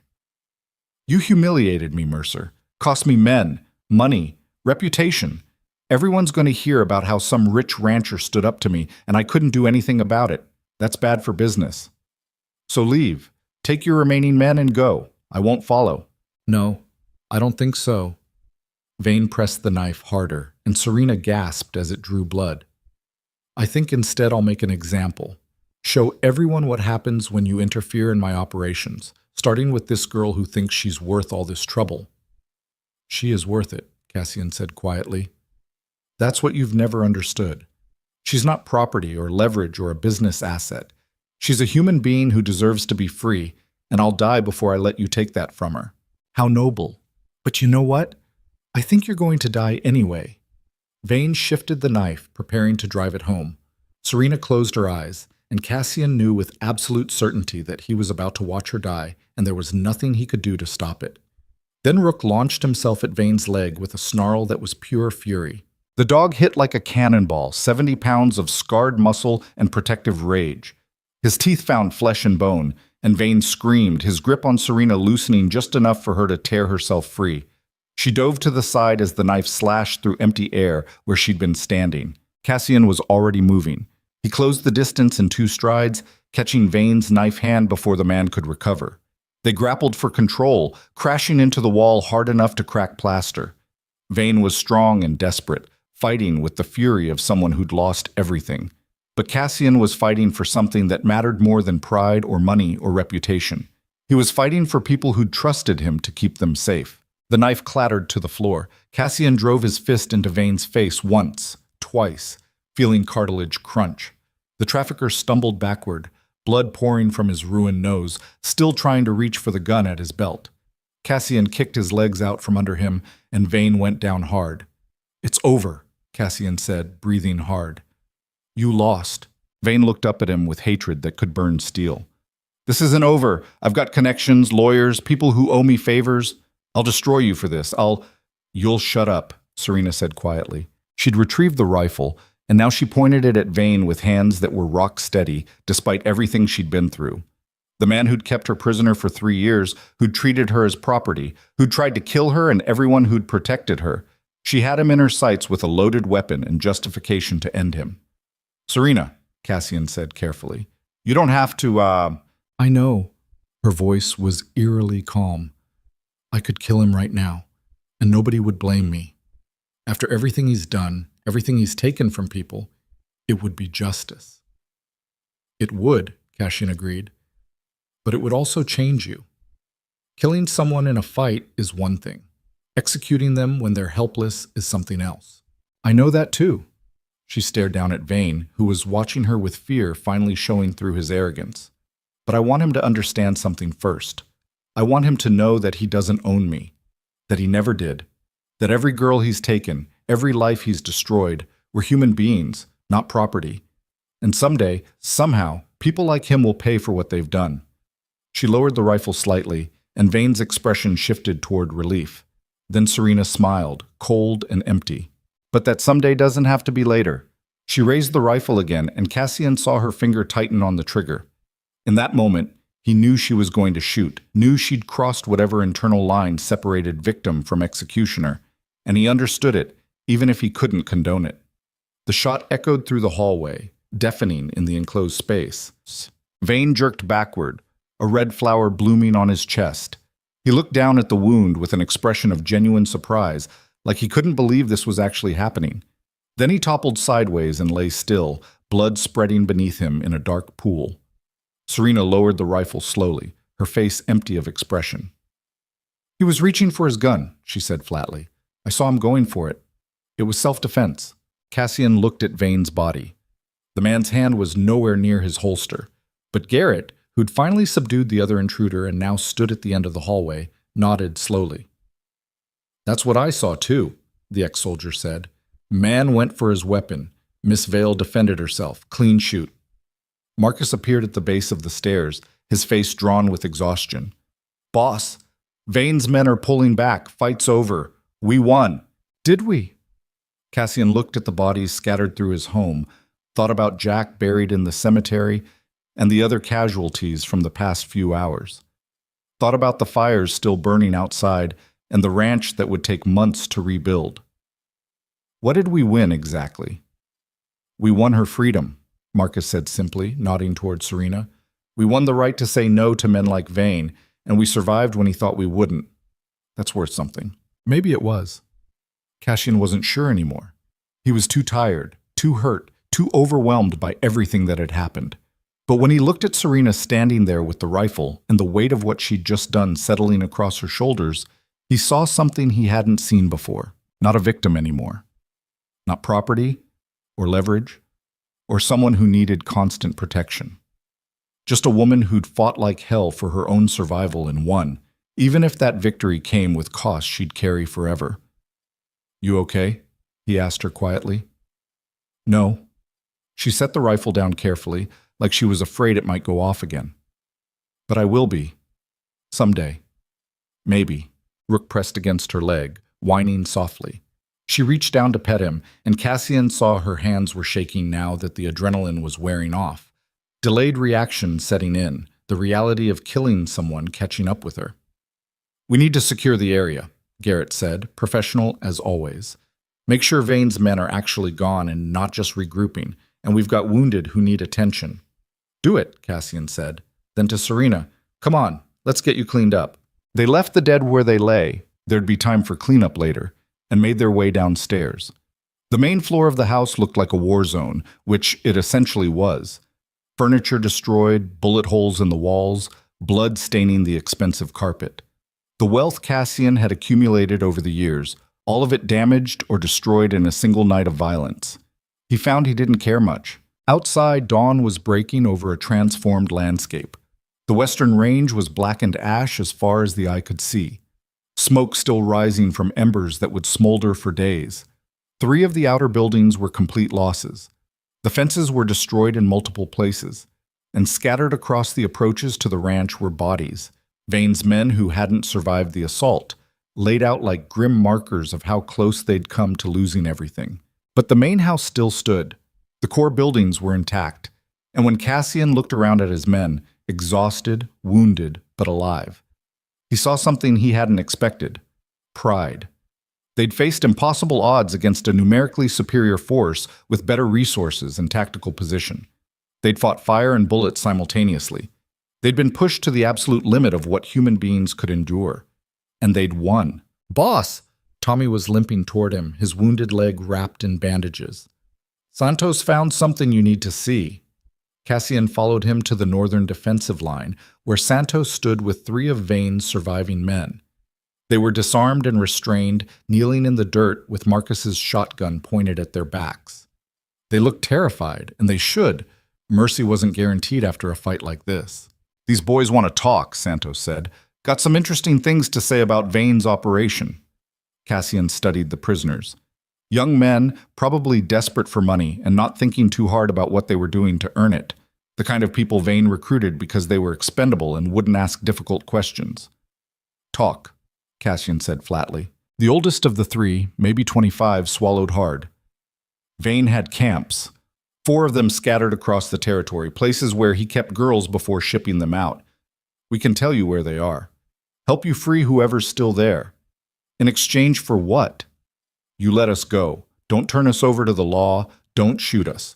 Just let us walk away, and we'll disappear." Cassian looked at Marcus, who shrugged. "Their choice. They can help or they can face whatever justice Crawford pretends to dispense. Either way, we get the information eventually. Write down the locations," Cassian told the prisoners. "Every detail you know about the camps, the people running them, the routes they use. Give me everything, and I'll let you walk. But if I find out you held back or lied, I'll hunt you down myself. Understand?" They understood. 30 minutes later, Cassian had a list of 4 locations and enough details to shut down Vane's entire trafficking network. It wouldn't bring back the girls who'd already been sold or killed. Wouldn't undo the years of suffering Vane had inflicted on hundreds of victims. But it was something. A start toward making sure his death meant more than just one bad man removed from the world. The sun climbed higher, burning away the smoke and revealing the full extent of the damage. Cassian stood in the middle of his war-torn ranch and tried to calculate what it would cost to rebuild. The money wasn't an issue. He had enough saved to reconstruct everything twice over. But the time, the effort, the psychological toll of what they'd all been through, that couldn't be measured in dollars. What now? Serena appeared beside him, her face cleaned up but her eyes still carrying the haunted look of someone who'd just taken a life. Vane's dead. His operations exposed. What happens next? We rebuild, and we make sure every girl in those camps gets freed and gets help starting over. Cassian paused. And you decide what you want to do. You're free now, Serena. Actually free. You can stay here, or you can go anywhere you want. Mexico, California, back east, if that's what you choose. I'll give you enough money to start fresh wherever you end up. She was quiet for a long time, looking out over the burned landscape. Then she said something that surprised him. I think I'll stay. If you'll have me. You want to stay here after everything that just happened? Especially after everything that just happened. She turned to face him. You gave me something I haven't had in 3 years. The choice to decide my own future. And I'm choosing to stay here and help rebuild this place. Help turn it into something better than it was. It's going to be hard work. Months of it. Probably years before things are back to normal. Good. I'm done with easy. Easy is how I ended up sold to Vane in the first place. She managed a small smile, the first genuine one he'd seen from her. Besides, someone needs to make sure you don't get yourself killed doing something noble and stupid again. Cassian found himself smiling back, despite the pain and exhaustion and overwhelming weight of everything they'd been through. Deal.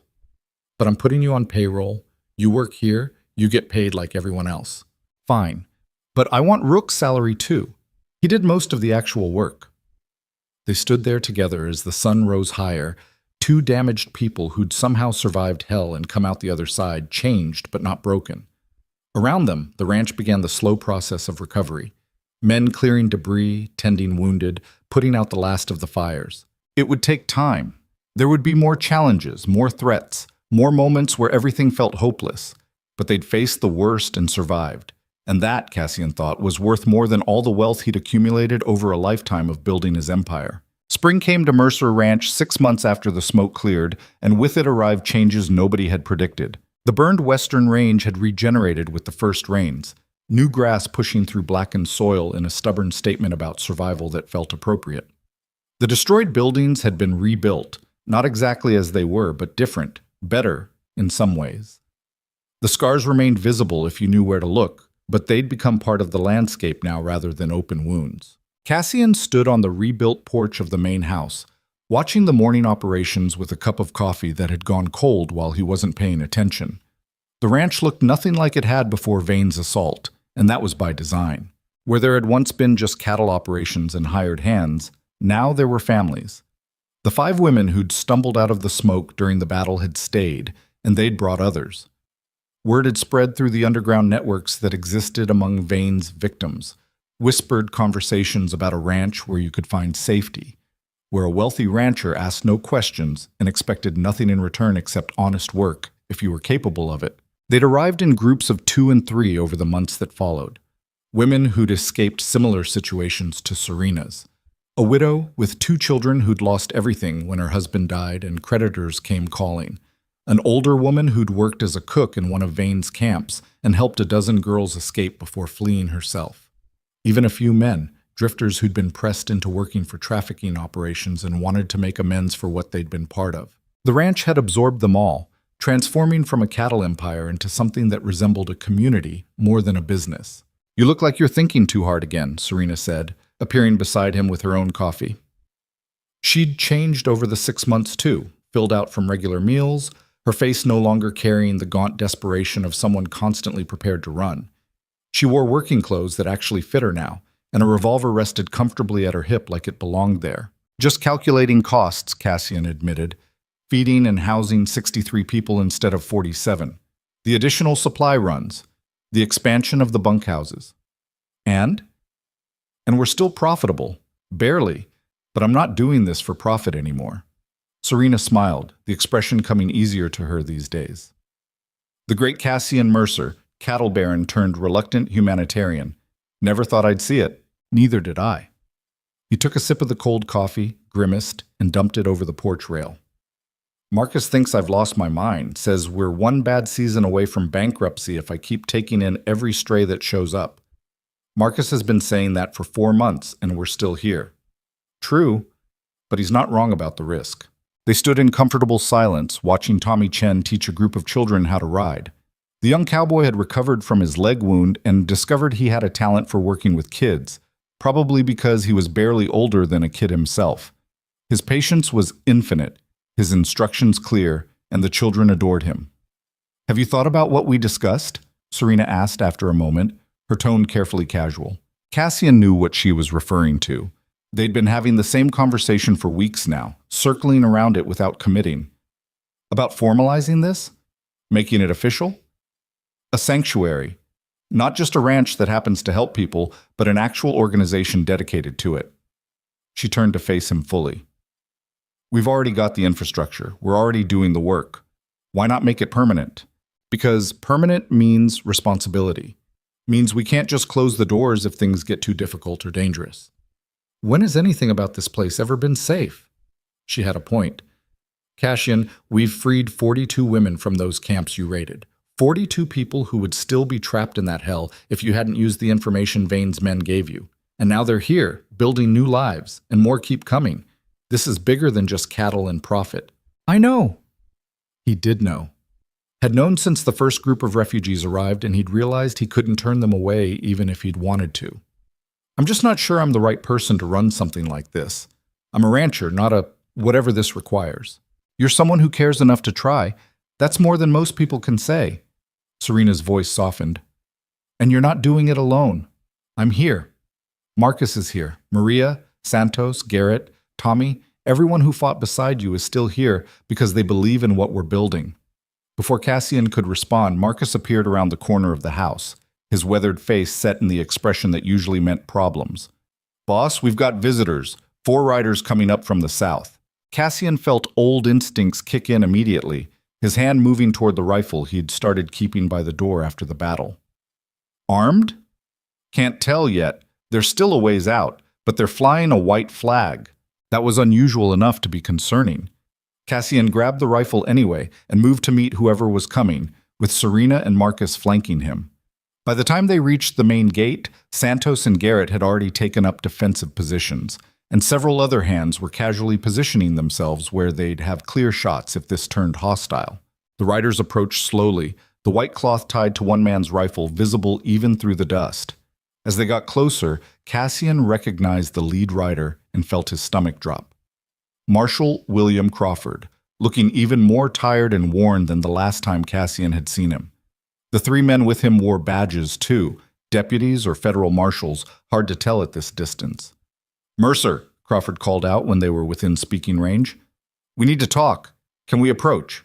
Cassian considered making them stand in the sun and shout their business from a distance, then decided that was petty even by his standards. Come ahead, but know that you're covered. The 4 lawmen rode up to the gate and dismounted, and Cassian got his first good look at Crawford's companions. One was definitely federal. His badge said U.S. Marshal, and he had the hard-eyed competence that suggested he actually knew his job. The other 2 were younger, local deputies who looked nervous about being here. This is Marshal Henry Garrett, Crawford said, indicating the federal man. No relation to your Garrett, far as I know. He's been investigating Malric Vane's operation for the past 8 months. Little late for that, Cassian said flatly. Vane's dead. His operations shut down. I'm aware. The federal marshal stepped forward, and his expression was difficult to read. That's actually why we're here. We need to discuss what happened the night Vane died, and what you've been doing since. Cassian felt Serena tense beside him.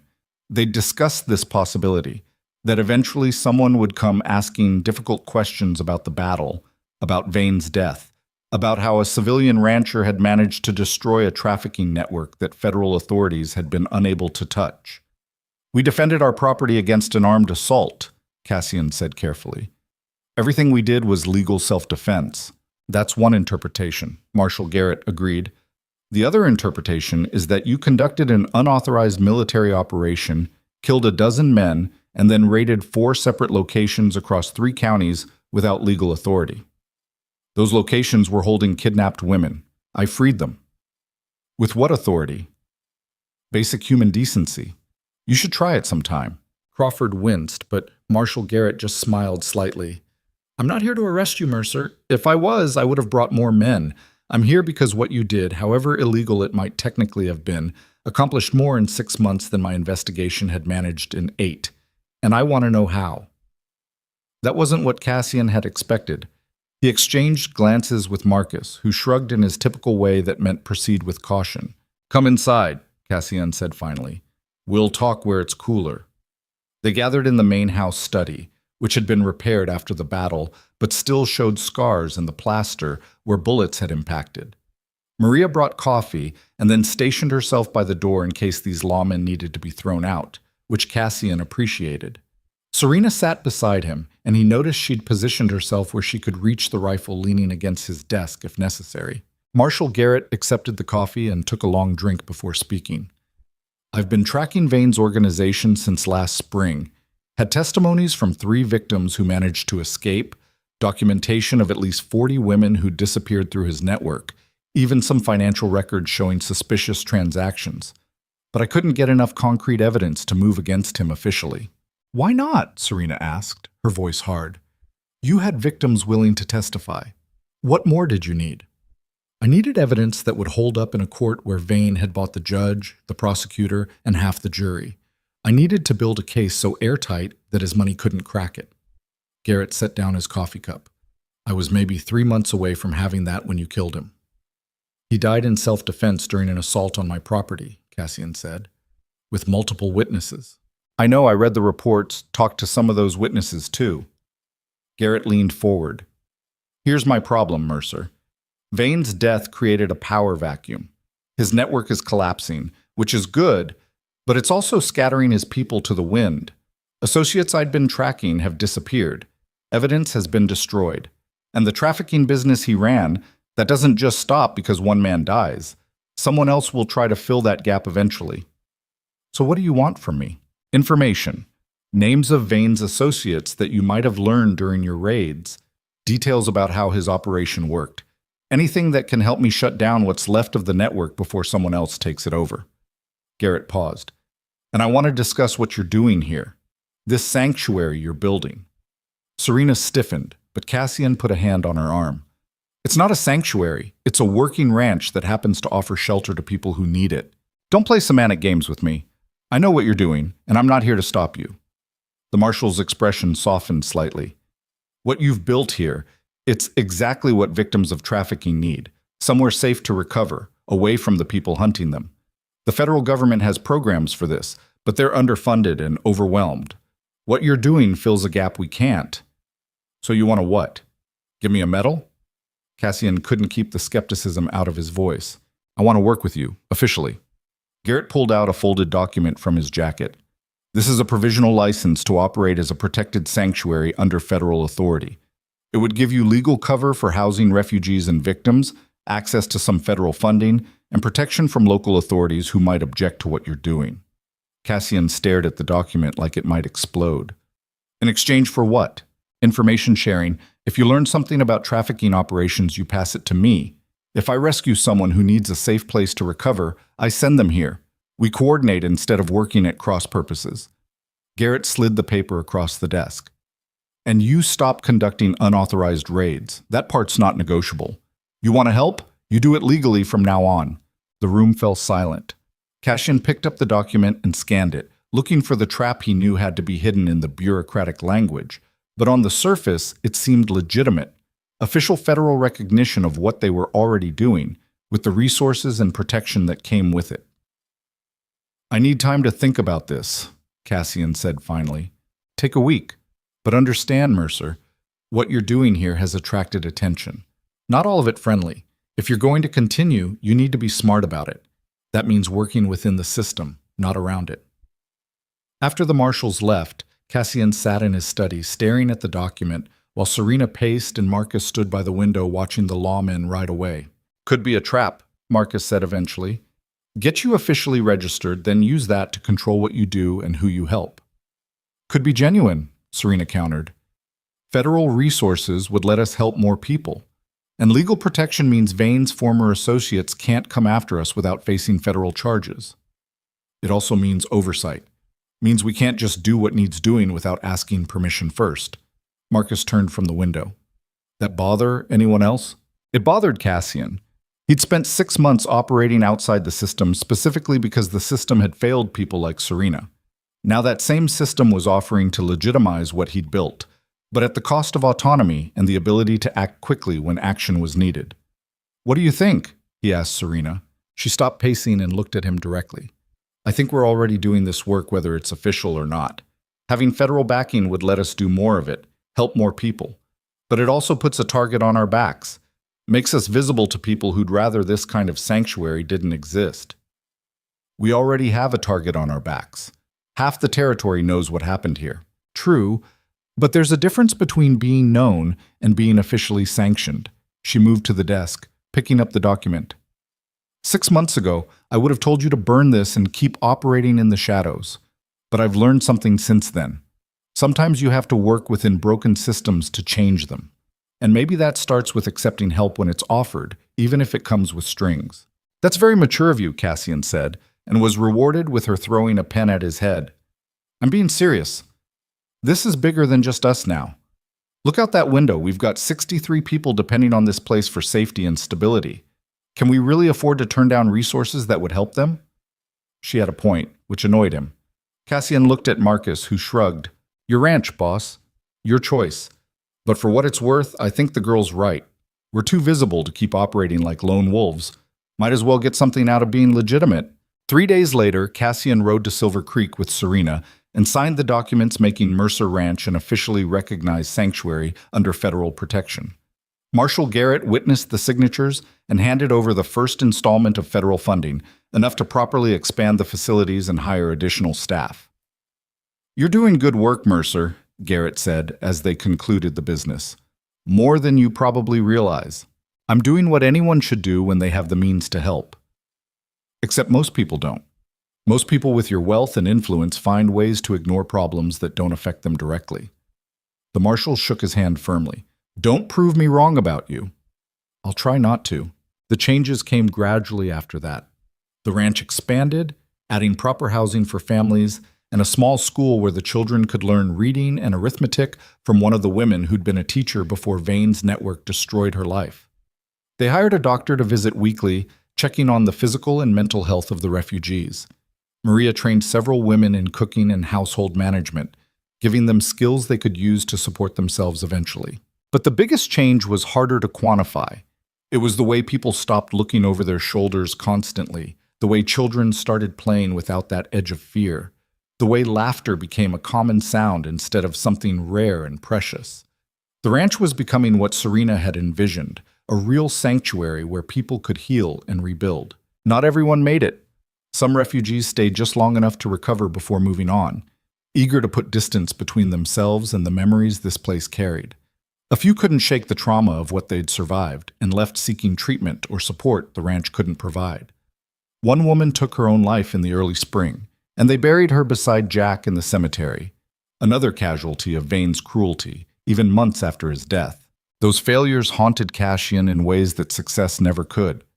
He'd catch himself wondering what he could have done differently, what signs he'd missed, whether having more resources or better staff might have changed the outcome. Serena found him one night sitting on the porch, staring at nothing, and sat down beside him without speaking. You can't save everyone, she said finally. I should have seen she was struggling. She was good at hiding it. And even if you'd seen, even if you'd tried to help, sometimes people are too damaged to heal. That's not your fault. Feels like it should be. It's not. Serena took his hand, and the gesture was so natural now that neither of them thought about it. You gave her safety and shelter and support. You gave her 6 months of peace she wouldn't have had anywhere else. That matters, even if it wasn't enough in the end. Cassian knew she was right intellectually, but it still sat heavy in his chest. This was the cost of caring about people. You couldn't control their choices or guarantee their safety, and sometimes, despite everything you did, they still slipped through your fingers. How do you do it? He asked. How do you keep going when you know some of these people won't make it? Because some of them will. Because for every person we lose, there are 3 more who are building new lives because of what you built here. She squeezed his hand. You taught me that, actually. That night when you found me in the canyon and decided I was worth saving even though you didn't know me, didn't know if I'd survive, didn't know if helping me would cost you everything, you took that risk anyway. And it did almost cost me everything. But it didn't. We're still here, and we're doing something that matters. She released his hand and stood, stretching. Now come inside and get some actual sleep. Tomorrow we've got a family arriving from Black Valley, and they're going to need you looking less like death warmed over. Summer arrived with heat that turned the valley into an oven, but the ranch thrived anyway. The cattle operation continued profitably enough to support the sanctuary work, and the federal funding covered the rest. They'd found a rhythm, a balance between business and charity that seemed sustainable for the first time. Cassian spent his days managing operations, meeting with refugees, coordinating with Marshall Garrett on cases of trafficking survivors who needed placement. Serena had taken over much of the day-to-day sanctuary management, and she was better at it than he'd ever been, more patient, more understanding, more willing to sit with someone's pain without trying to immediately fix it. They'd become partners in a way that went beyond simple cooperation. They fought sometimes, usually about how much risk to take, or how many resources to commit to helping someone new. She thought he was too cautious now that they had federal oversight. He thought she was too willing to ignore practical limitations in favor of helping one more person. But the arguments never lasted long, and they always ended up in the same place, agreeing that doing something imperfectly was better than doing nothing at all. You're going to marry that girl eventually, Maria said one afternoon, watching Cassian watch Serena teach a group of women basic self-defense. Might as well stop pretending otherwise. I'm not pretending anything. We're business partners. Business partners who look at each other like that? Please, Maria snorted. I've known you since you were a boy, Cassian Mercer. I know what it looks like when you care about someone. It's complicated. Love usually is, but that doesn't make it less real. She patted his arm. Elena would have liked her, you know, would have approved of what you're doing here. The words hit harder than Cassian expected. He'd spent so long not thinking about Elena, burying that pain beneath work and responsibility, that hearing her name still felt like touching an old wound. But Maria was probably right. Elena had always believed in helping people, in using their wealth for something beyond accumulation. She would have loved this sanctuary, would have thrown herself into it completely. Maybe someday, Cassian said quietly. But right now, we've got work to do. Always more work. That's your excuse for everything. But Maria smiled as she said it, the expression fond despite the criticism. That evening, Cassian found himself alone with Serena on the rebuilt porch, watching sunset paint the valley in shades of gold and crimson. Rook dozed at their feet, his scarred head resting on Serena's boot. The old cattle dog was slower these days, his muzzle gone completely gray, but he still followed her everywhere with the devotion of someone who understood she'd needed him once and might need him again. Marshall Garrett sent word, Serena said, breaking the comfortable silence. They've shut down 2 more trafficking operations using information from the raids, freed 18 women total. That's good. It is, but he says there are at least 6 more operations they know about, and probably twice that many they don't. She sighed. It never ends, does it? We help a few dozen people, but hundreds more are still trapped. So we keep working, keep helping the ones we can reach. Is that enough? Cassian thought about that question. 6 months ago, he would have said no, that anything less than solving the entire problem was failure. But he'd learned something in the time since the battle, something about the difference between perfect and good enough. It has to be, he said finally, because the alternative is doing nothing, and I can't live with that anymore. Serena nodded, then leaned against his shoulder in a gesture that had become familiar over the months. They sat like that as full darkness fell, 2 people who'd found each other in the worst circumstances and somehow built something better out of the wreckage. The years that followed brought more changes, more challenges, more moments of triumph and tragedy. The sanctuary expanded until it housed over 100 people at any given time. They formalized the operations, hiring social workers and counselors, establishing protocols for intake and support. Marshall Garrett became a regular visitor, bringing cases and resources, helping bridge the gap between federal authority and grassroots action. Other ranchers started similar operations, inspired by what Mercer Ranch had accomplished. A network formed across the territory, sanctuaries communicating and coordinating, sharing resources and information. It wasn't enough to eliminate trafficking. That would take decades and systemic changes beyond what any individual could accomplish. But it was progress, measured in individual lives saved and futures rebuilt. Cassian and Serena never married, despite Maria's predictions and everyone's expectations. They didn't need the formal declaration. What they'd built together was more permanent than any ceremony could make it. They were partners in every sense that mattered, united by shared purpose and the understanding that came from surviving hell together. Tommy Chen eventually took over most of the day-to-day ranch operations, freeing Cassian to focus on the sanctuary work. Santos retired but stayed on as an advisor, his knowledge of the territory and its people invaluable. Marcus worked until the day he died at 73, collapsing in the yard while checking fences, and they buried him beside Jack with full honors and tears from everyone who'd known him. Rook lived to be 14 before age, and old injuries finally caught up with him. He died in his sleep one autumn night, curled up on Serena's bed, and she wept like she'd lost family, which, in every way that counted, she had. They buried him on the western ridge overlooking the valley, and Serena planted sage over his grave the way the old-timers said you should, for dogs who'd been loyal. Time passed. The ranch evolved. New people arrived seeking safety, stayed to heal, and eventually moved on to build lives elsewhere. Some came back to visit, bringing children they'd had since leaving, wanting to show their families the place that had saved them. Others disappeared completely, and Cassian learned to accept that some people needed to leave their past behind entirely, including the good parts. And sometimes, late at night when sleep wouldn't come, Cassian would stand on the porch and remember that storm-dark night when a scarred cattle dog had led him into a canyon to find a dying woman.